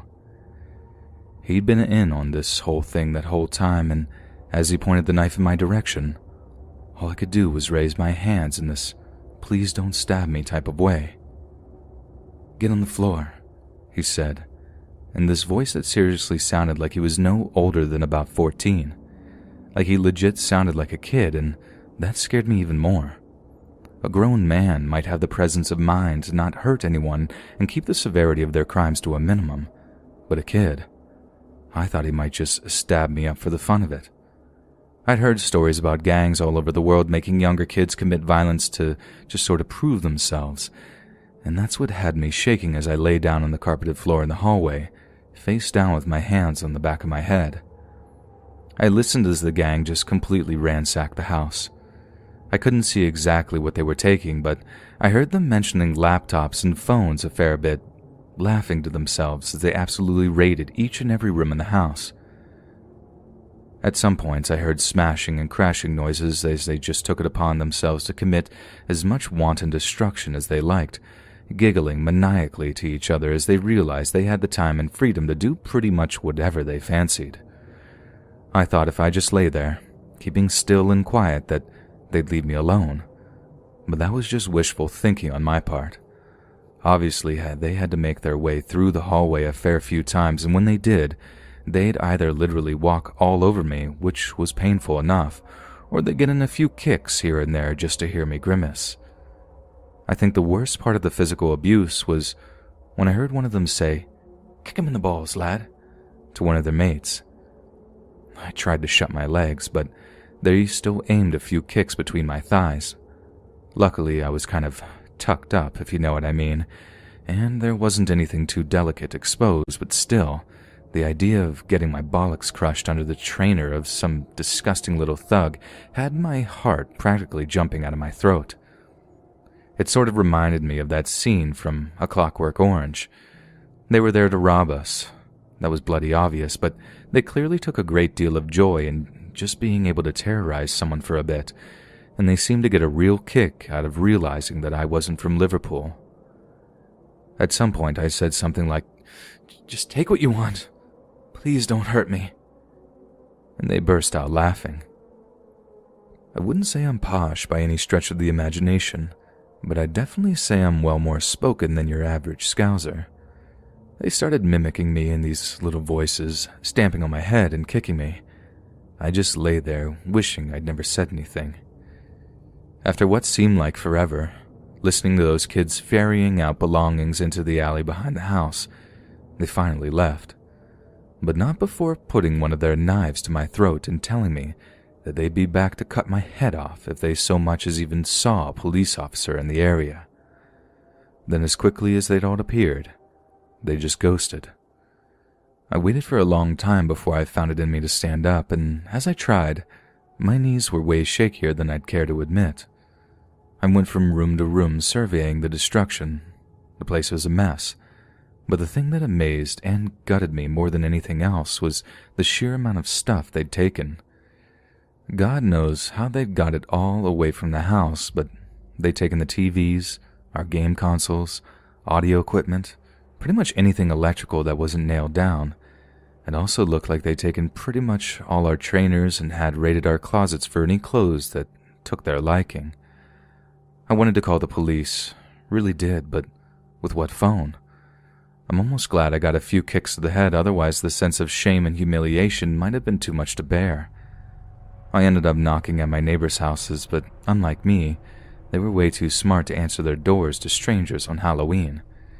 It was probably the single worst experience of my life up to that point. I had to just go back inside the house and sit there in the living room couch with my head in my hands, just trying not to hold back tears. It was hours before any of my drunken housemates arrived back. Before that, I think I just sort of sat there at the kitchen table, in the one room that hadn't been completely ransacked, just drinking a few tins of lager, feeling absolutely shell-shocked, until finally two of them who hadn't polled returned home. And that's about the end of it. There's no real resolution to the story. The police couldn't do anything other than take down a list of what had been stolen in the hopes that any of the laptops turned up in pawn shops, but we never heard back about anything involving that. It was weird in that house for a long while after. I used to think the other lads blamed me for what happened, for not defending the house property, but I realized that was just the trauma from that night making me doubt myself. I had nightmares for a while, a long while actually, and in the end my parents paid for a few counseling sessions to help me get through my skull that what happened that night really wasn't my fault, how it could have happened to anyone. I got past it in time, but to this day, it remains the single most terrifying event of my entire life. I grew up in rural Iowa, the kind of place where it's just cornfields for miles and miles around. It was a pretty terrible place to grow up. Like, it'll always be home to me, and I'll always have a fair amount of affection for it. Home is where the heart is, and all that nonsense, but even from the earliest age I can remember, I couldn't wait to leave. Like, put it this way, Halloween has always been my favorite holiday, but unlike the kids who trick-or-treat over in Cedar Rapids or Waterloo, who had actual neighborhoods to harvest whole sacks of candy from, we'd have to walk like a mile and a half at a time just to make it to the next house. So aside from the one year where our mom drove us over to Dyersville so we could actually get a taste of how those city kids lived, trick-or-treating just wasn't really an option for us. So a little backstory here. The last year we were allowed to go trick-or-treating, our immediate neighbor to the east, who lived like 3 miles away, basically told us to buzz off because we were getting way too big to be playing kids' games. This guy has begrudgingly given us a few apples some years, and we always sort of resented him for it. But that year, when he told us where to go, it made us downright hate him. I mean, for the entirety of the next year, me and my brother would scowl whenever my dad drove us past his house. To us, he ruined the one good thing we got to do around Halloween each year. I know we were just dumb kids, but kids are also cruel and stubborn on occasion, and I guess we were just that kind of kid. So the next year, my mom decides to take us over to Living History Farms over in Urbandale. Living History Farms is this place over near Des Moines that bills itself as interactive outdoor museum which teaches people about Midwestern rural life experiences. Obviously, we weren't thrilled about the visit. It wasn't exactly exciting for two boys in their early teens. I mean, learning about some of the origins of Halloween was pretty cool. I mean, a kid like me was all about hearing how Halloween was the night when spirits of the dead returned to Earth to wreak havoc on those that had wronged them in life. However, there was one particular little educational tidbit that got me and my brother's attention, and that was the stories of how our Iowan ancestors used Halloween as a night to play all kinds of pranks on each other. Pulling up cabbages and shrubs out of the garden was a common trick. Wagons were pushed into the lane or the street, or if the kids were feeling ambitious, they'd hoist the cars up on top of the victim's barn roof. But the most common mischief was taking your neighbor's garden or barnyard gates off the hinges and leaving it in someone else's yard. I remember the teacher lady telling us this, then me and my brother just looking at each other with this wordless kind of communication like, Oh, the neighbor's gonna get it this year. So that year, we snuck out of the house in the early hours of the morning, walked down to the neighbor's place with a screwdriver and hammer, and then did exactly that. We took his front gate off the hinges, walked it like a mile down the road to his other neighbor's place, then left it in the front yard. We did stuff like that for the next couple of years, each time getting progressively more bold, screwing with him harder and harder until it got to the point that we struggled to top the previous year's prank. Like it got to the point where we stole a huge section of his white picket fence and just threw it into the cornfield across the highway. I mean, we put some actual work into that, dismantling it piece by piece so as not to make too much noise and wake the guy. I mean, it sucked that we never got to hang around to see his reaction, but I guess imagining him going outside in the morning and going insane with rage was enough to keep us amused. So this one year, we rocked up to his house in the middle of the night and saw something we'd never expected to see in a million years. The neighbor guy obviously hated Halloween and never ever put up any decorations or anything. But that year, we turned up to see this Grim Reaper figure on his porch. It wasn't just some dumb-looking scarecrow type thing either. It seemed like the guy had put in a lot of work getting hold of an actual mannequin of something, as well as all this spooky-looking black robe stuff to dress it in. But since he was a farmer, he didn't have much trouble getting hold of the old rusty scythe that was leaning up against it. I mean, yeah, it was kind of intimidating. He'd obviously only put it there to try to scare us off, but we weren't about to be put off from our little year ritual at this point.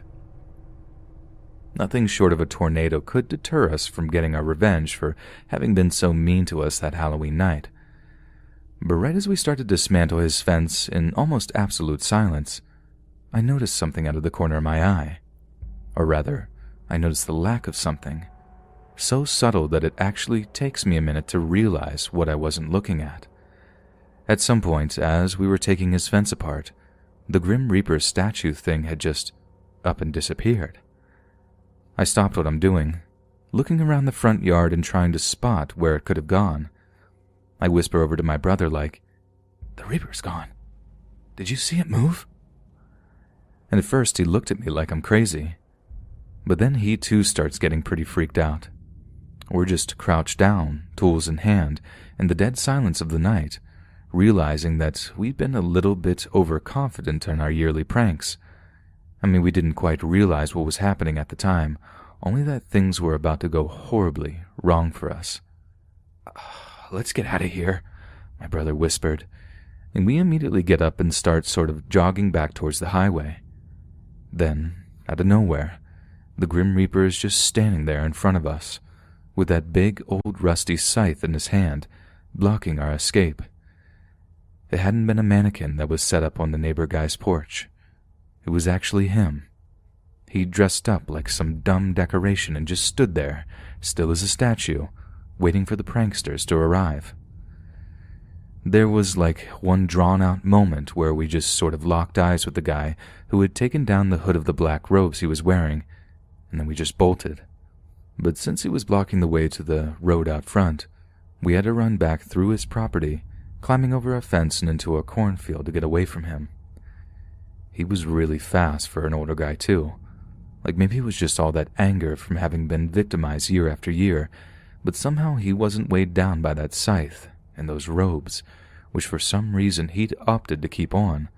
Didn't slow him down either. I was scared, sure, but I figured we'd be able to get away, but remember how I said we had to scale a fence to get away?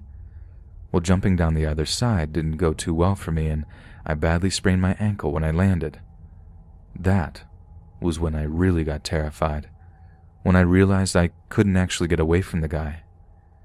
My brother just kept running, and I wanted to shout after him to help me, but I knew the shout would give away my position to the guy, so I just kept my mouth shut. So picture the scene.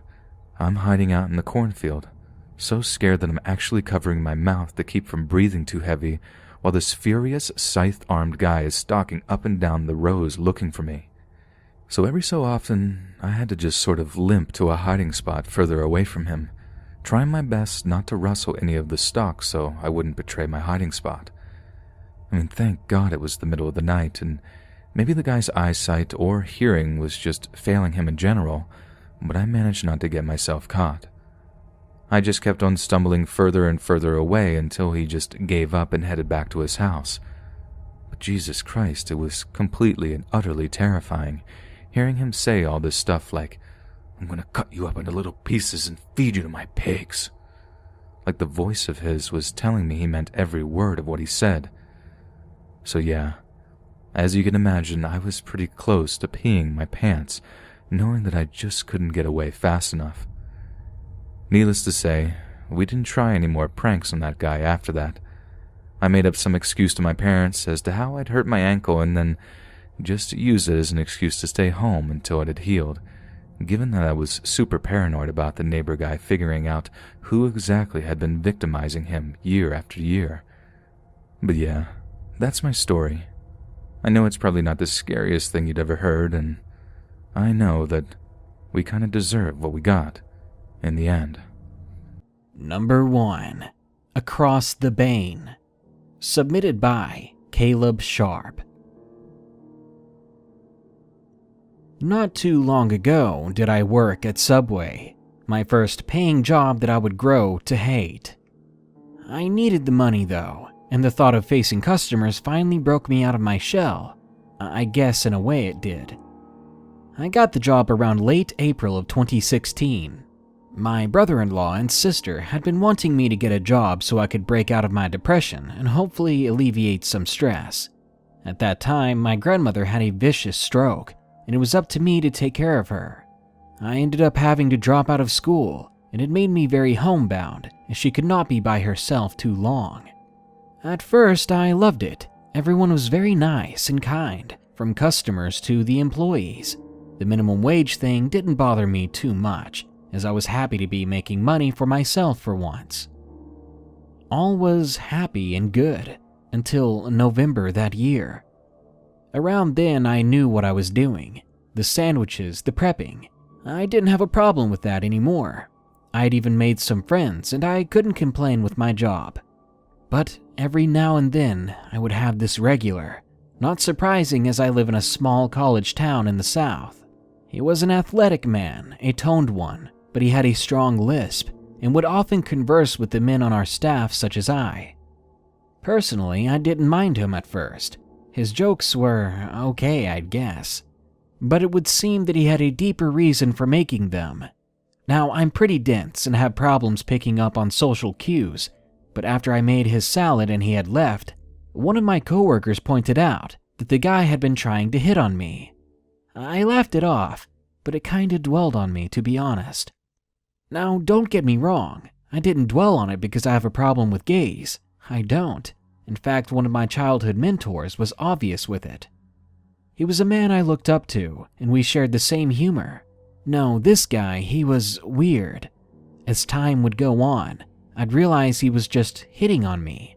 And eventually, he would start calling the store and would usually request to talk to me. He would start asking me personal questions, like how my day was, if I had eaten yet. Then he would start asking about my dog. At that point, I was angry, because how in the world did this stranger know about my dog? When he said that, I kind of broke. I told him to F off, and I told my manager what was up. Luckily, she took my side. She eventually blacklisted his number and had a no-serve order on him. Only a few of the employees even knew about the guy, and they were college kids my age. Usually getting drunk or high and are pretty reclusive, these college kids had no clue, and to this whole situation, they were equally as freaked out as I was. Luckily, we didn't see or hear from this guy again. That is, until he really crossed the line. One night, I was on the closing shift. It had been about 3 months in the freezing season of February. This dude had stopped coming here since around January, and my grandma had passed away recently, so my mind was focused on other stresses. It was really late, and I had skipped my break during a rush and was told to enjoy a 30-minute one before we closed. Not one to argue about a break, I stepped out back for a cigarette with my phone in hand. I'd been reading something my friend wrote for a minute, when someone suddenly taps on my shoulder. I hadn't seen anyone out there. I thought I was alone, so when I felt that tapping, I jumped back and nearly crapped myself in the process. And when I saw who it was, I was far from relieved. It's the same guy, standing there in some tracksuit. I called him out, telling him he's not supposed to be here. He laughed this condescending laugh for a second, then asked me about my nieces. Now I live with my brother and sister, and I'm a very active uncle in their lives. They often see me as their older brother at times. When he mentioned them, my blood began to boil. He then asked me simply to hand over my phone and wallet. I refused, and more so, I told him to remove himself from the premises before I did it for him. Just then, the guy reaches into his track pants and pulls out a freaking crowbar. What went through my mind at first was to allow him to get the first hit, so I could hopefully dodge it or grab the weapon. But all in all, I wish he just wasn't there. Before this guy could make another move or attack me, whatever he was going to do, I noticed that my brother was sitting outside of his car. Now, my brother is no army guy or cop. He is a hardworking man and a determined hiker, and wherever he goes, he carries his 5.5-foot walking stick with him. He's kind of self-trained for self-defense. I mean, all you gotta do is whack him hard with the walking stick, right? Well, I stepped out slowly onto the parking lot with my hands up, and this guy was not far behind me. I looked towards my brother with an expression of distress, and that's when he noticed the guy. Getting out of his car, my brother grabs his stick, yelling while also beating it on the building wall, grabbing the man's attention. I honestly didn't know what he was going to do when he saw that. Would he realize that a crowbar might beat some walking stick and escalate things? Or would he simply give up? Well, when he saw my brother, he turned tail and ran away, and I let out a sigh of relief. Honestly, I didn't know what that guy was going to do. When we went back inside, I told my boss what happened, but she didn't seem to take it too seriously, or so I thought. Because about a week later, some of our usual boys in blue came in. We put on our gloves to make them a sandwich, but they told us that they weren't there for the sandwiches. Just to pass on the info to our boss that they caught the trespasser with 20 pills of stolen Xanax. I caught on quickly and agreed to pass it on, knowing the guy they meant was the one that attempted to attack me. It's been 3 months, and I've quit for reasons that were unrelated, but after contemplating the situation, I realized that I usually stand at the edge of the outside wall behind the store, making it pretty easy for anyone to just stand behind the corner unseen and watch me as I'm oblivious taking my break. Number 2. Closing shift at Subway. Submitted by Donutio.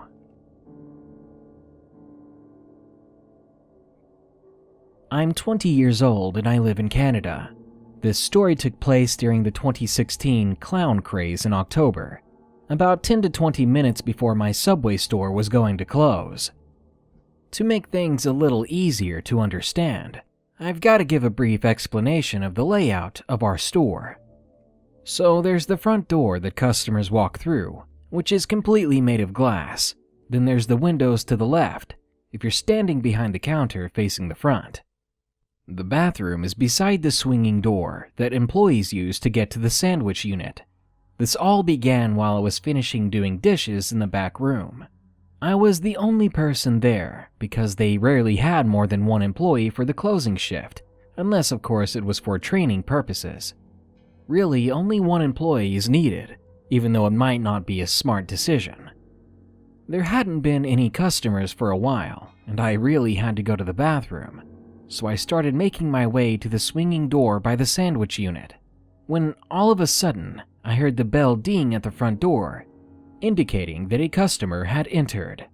I was honestly a bit annoyed because I'd been putting off going to the bathroom for a long time, and obviously I can't leave someone unattended in the front store. Before I even turned around to take the person's order, and I know it's going to sound odd, but I heard the generic sound of a clown's nose honking. It sent shivers and goosebumps through my entire body. As I hesitantly turned around to confirm what I had just heard, there was someone standing at the door with a bright orange afro and white face paint.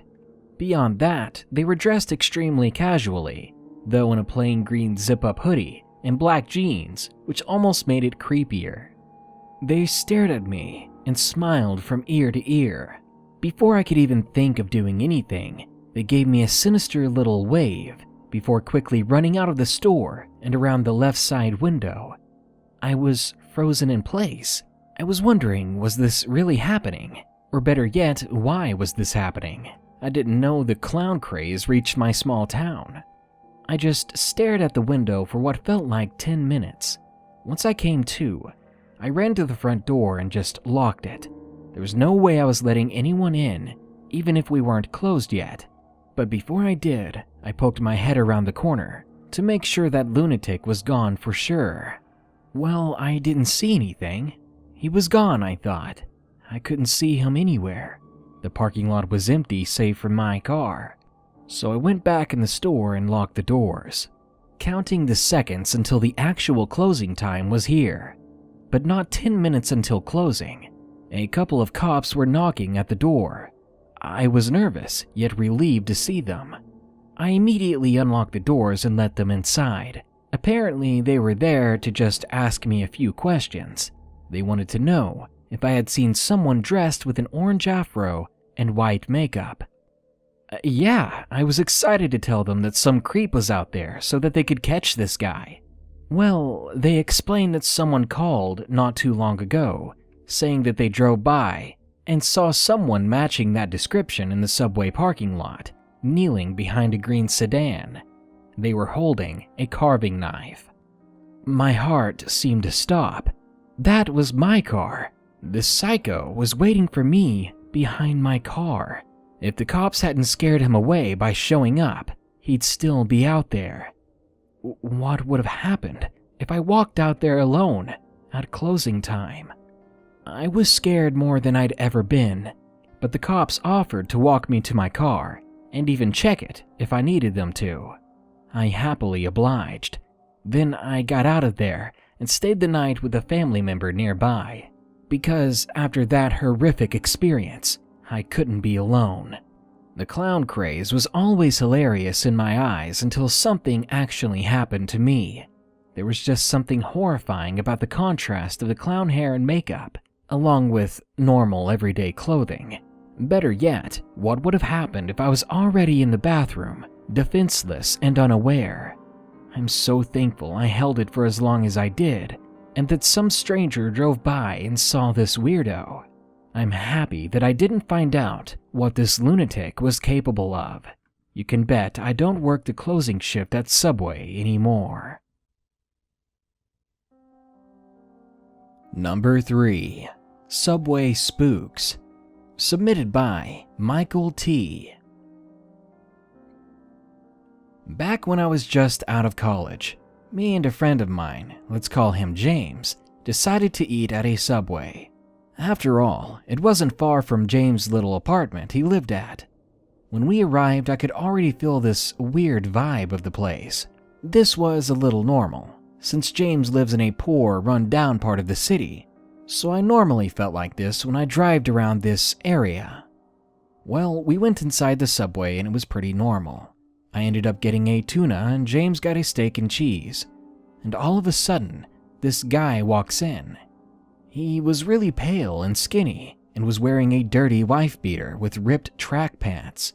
He was balding and looked to be around 40 or 50 years old.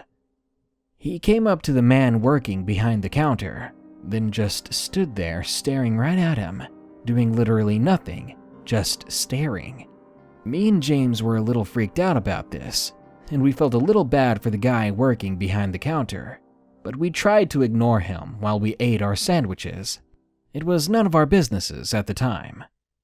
Around 1 minute later, the men working the counter decided to try and get the man out, since the guy was obviously not there for an order. Besides, the place didn't have much of security, no guards or cameras.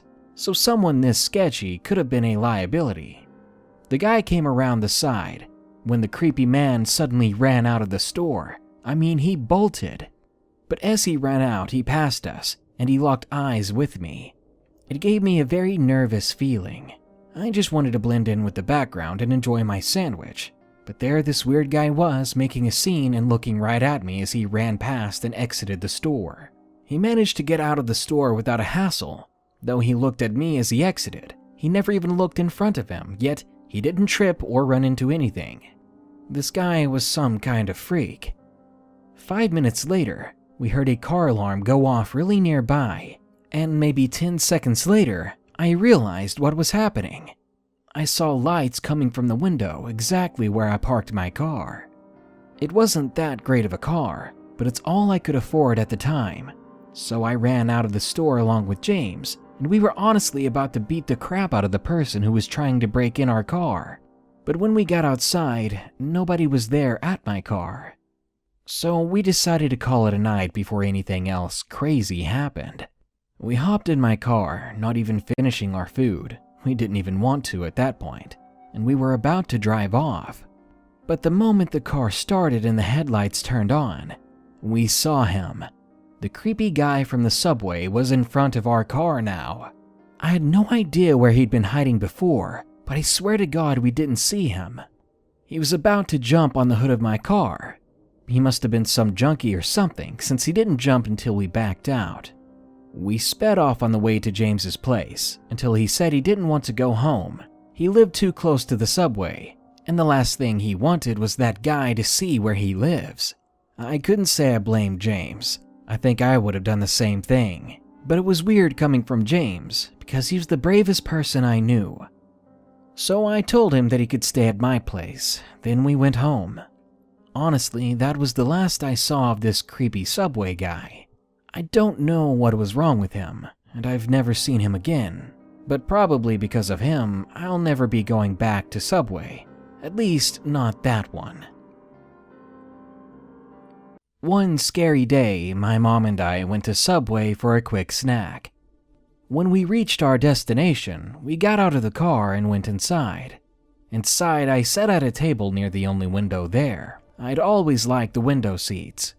My mom was ordering, and I was just watching like the little stalker I was.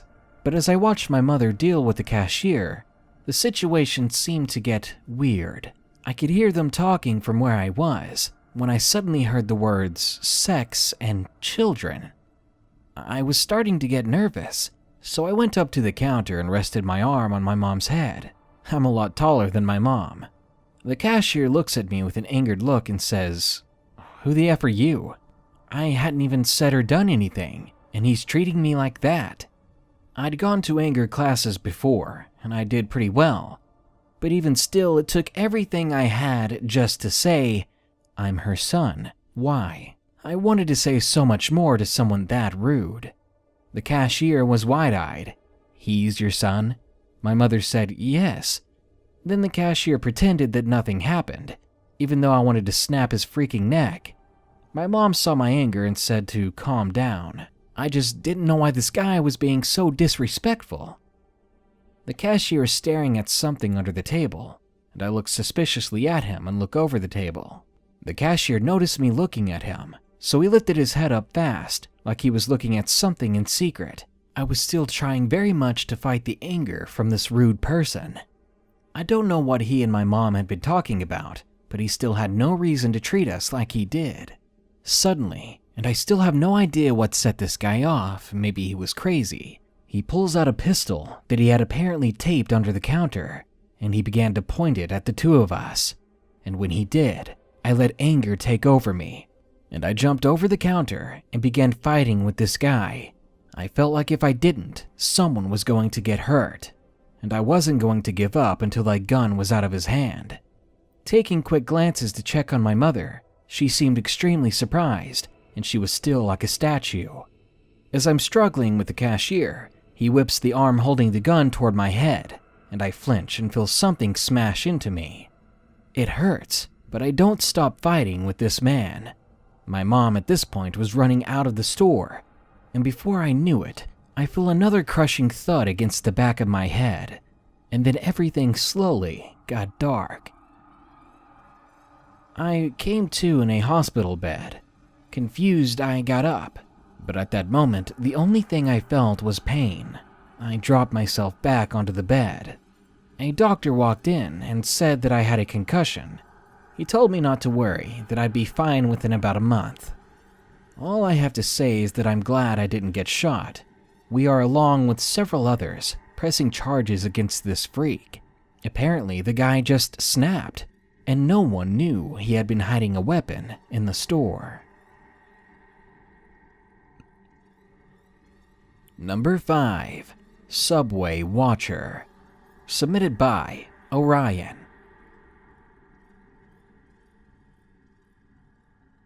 I'm here to share with you a really strange story. This is not my own experience, it's my friend's story. And let's call him James. James has been working at a Subway for a year, and he really hates his job, but it pays pretty good. Well, on February 11th of 2016, he almost quit, because he was just having a regular day until this one customer comes in. It's a big guy, very rough looking. He welcomes the guy, saying that he'd be with him in a moment, because he had to finish up another order. Eventually, they get to his order, and James rings him up at the register.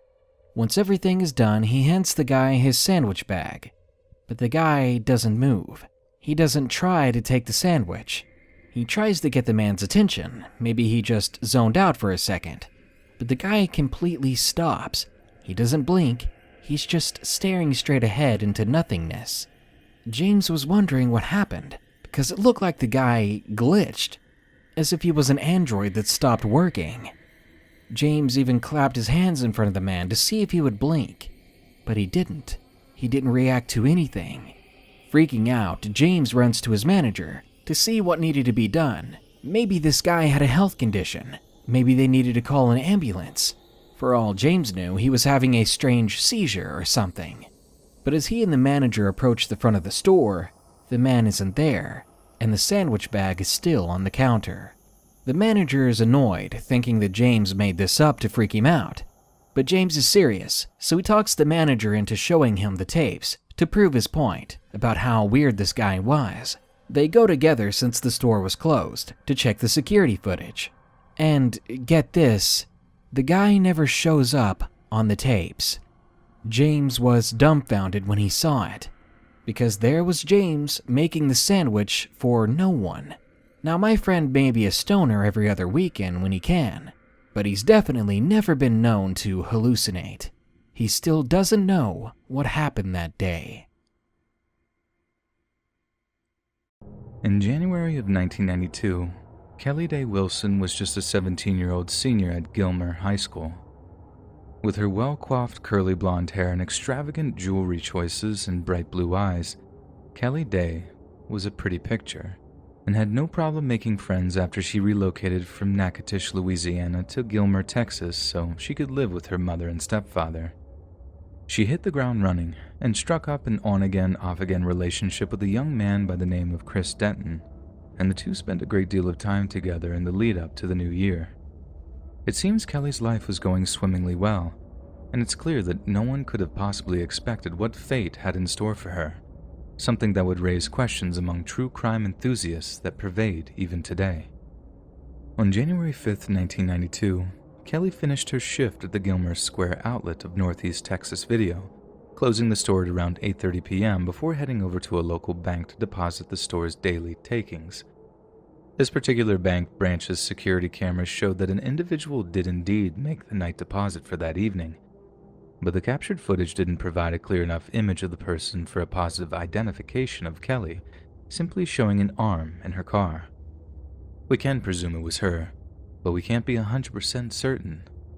After locking down the store's shutters with her manager, Joe, he wished Kelly good night before driving away in his truck.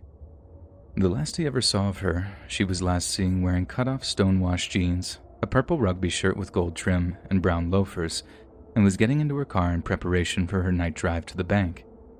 But Kelly didn't arrive home that night, nor did she check in with any of her friends. Her mother became so worried that she sent her stepfather out into the night to aid in the police search that ensued. And like grim Providence, it was him that found Kelly's abandoned car in the Northeast Texas video parking lot at around 5 a.m. The car was sporting a single slashed tire, and all of Kelly's personal belongings, including her purse, were inside of her car. Only she and her keys were missing. At first glance, what happened appeared to be a complete mystery, but it was one that local law enforcement was determined to get to the bottom of. For 2 years, the investigation into Kelly's disappearance was headed up by a Sergeant James Brown. One of the first people investigated was obviously Joe, her manager, and the last person to see her alive. However, not only did Joe have multiple alibis, he passed several lie detector tests issued by the police, and as a result, he was rolled out as a suspect. Sergeant Brown oversaw a team consisting of hundreds of police officers and local volunteers, one of which poured thousands of man-hours into an intensive search of the surrounding area.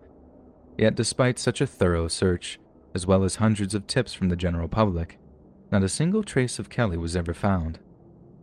Police believed that they were close when they arrested 17-year-old Michael Bibby, who was taken into custody on misdemeanor charges in an incident of alleged tire slashing. Michael was guilty of many, many things, but as police discovered, slashing Kelly's tires wasn't one of them, and in the end, he too was ruled as a suspect in Kelly's disappearance. Investigators then turned their gaze to another suspect, Kelly's on and off again boyfriend, Chris Denton. The couple were said to have been going through a rough patch at the time of her disappearance, and with people saying that Chris had something of a short temper, there was a period where he became the case's prime suspect.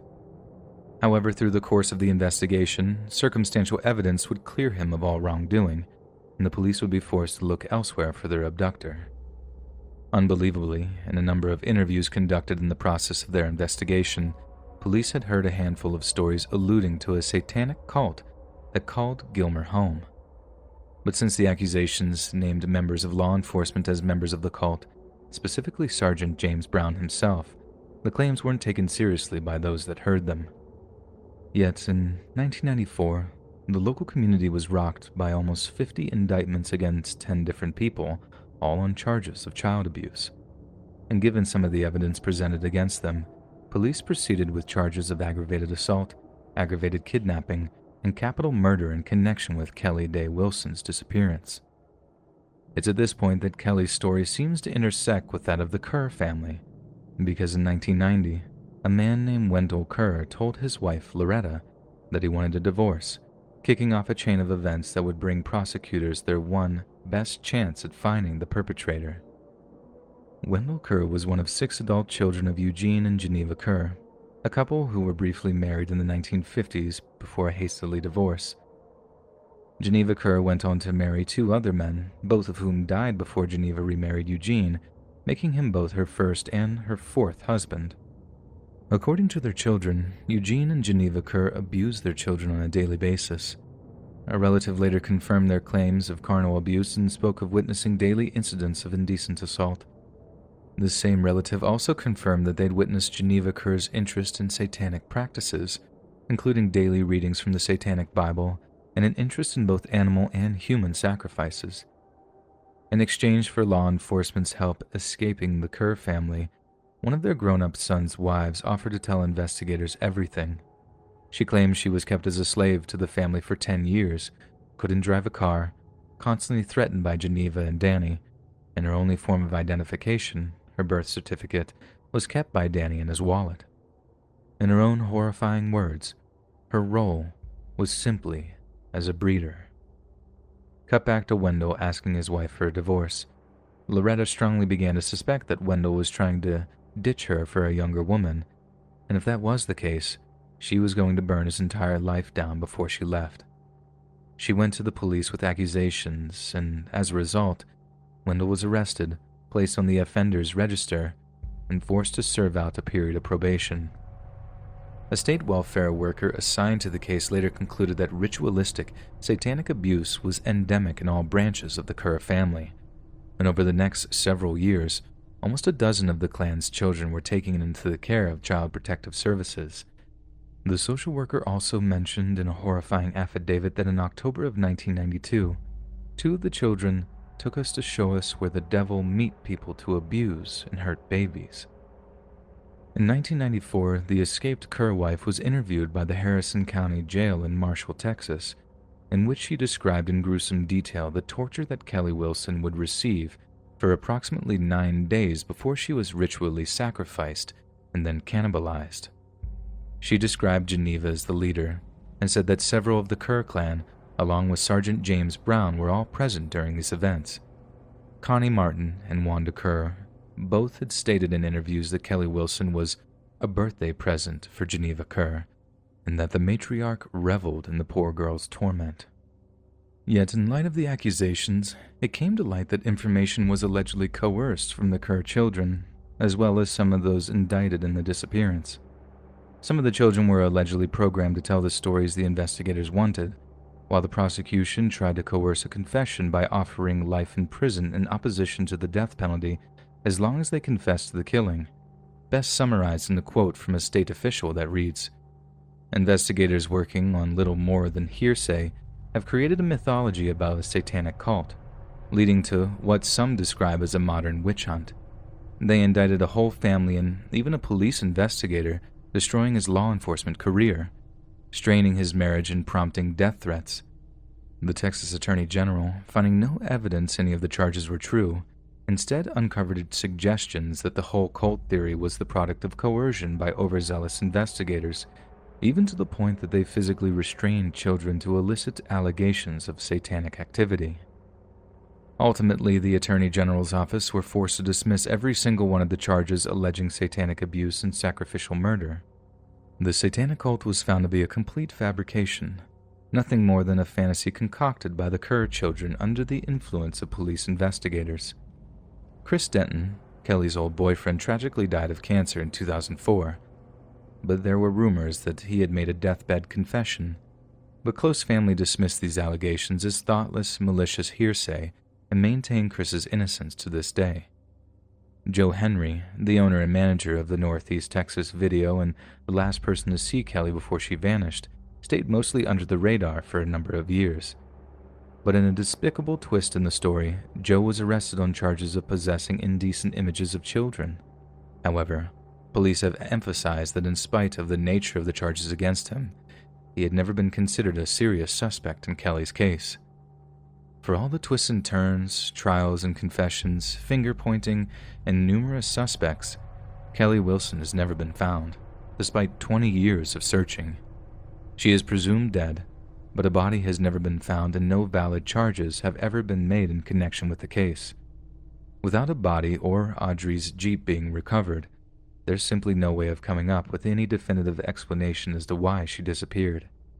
There must be a rational explanation as to why she vanished, but given the circumstances, for all intents and purposes, Audrey and her vehicle basically dropped off the face of the earth, never to be seen again.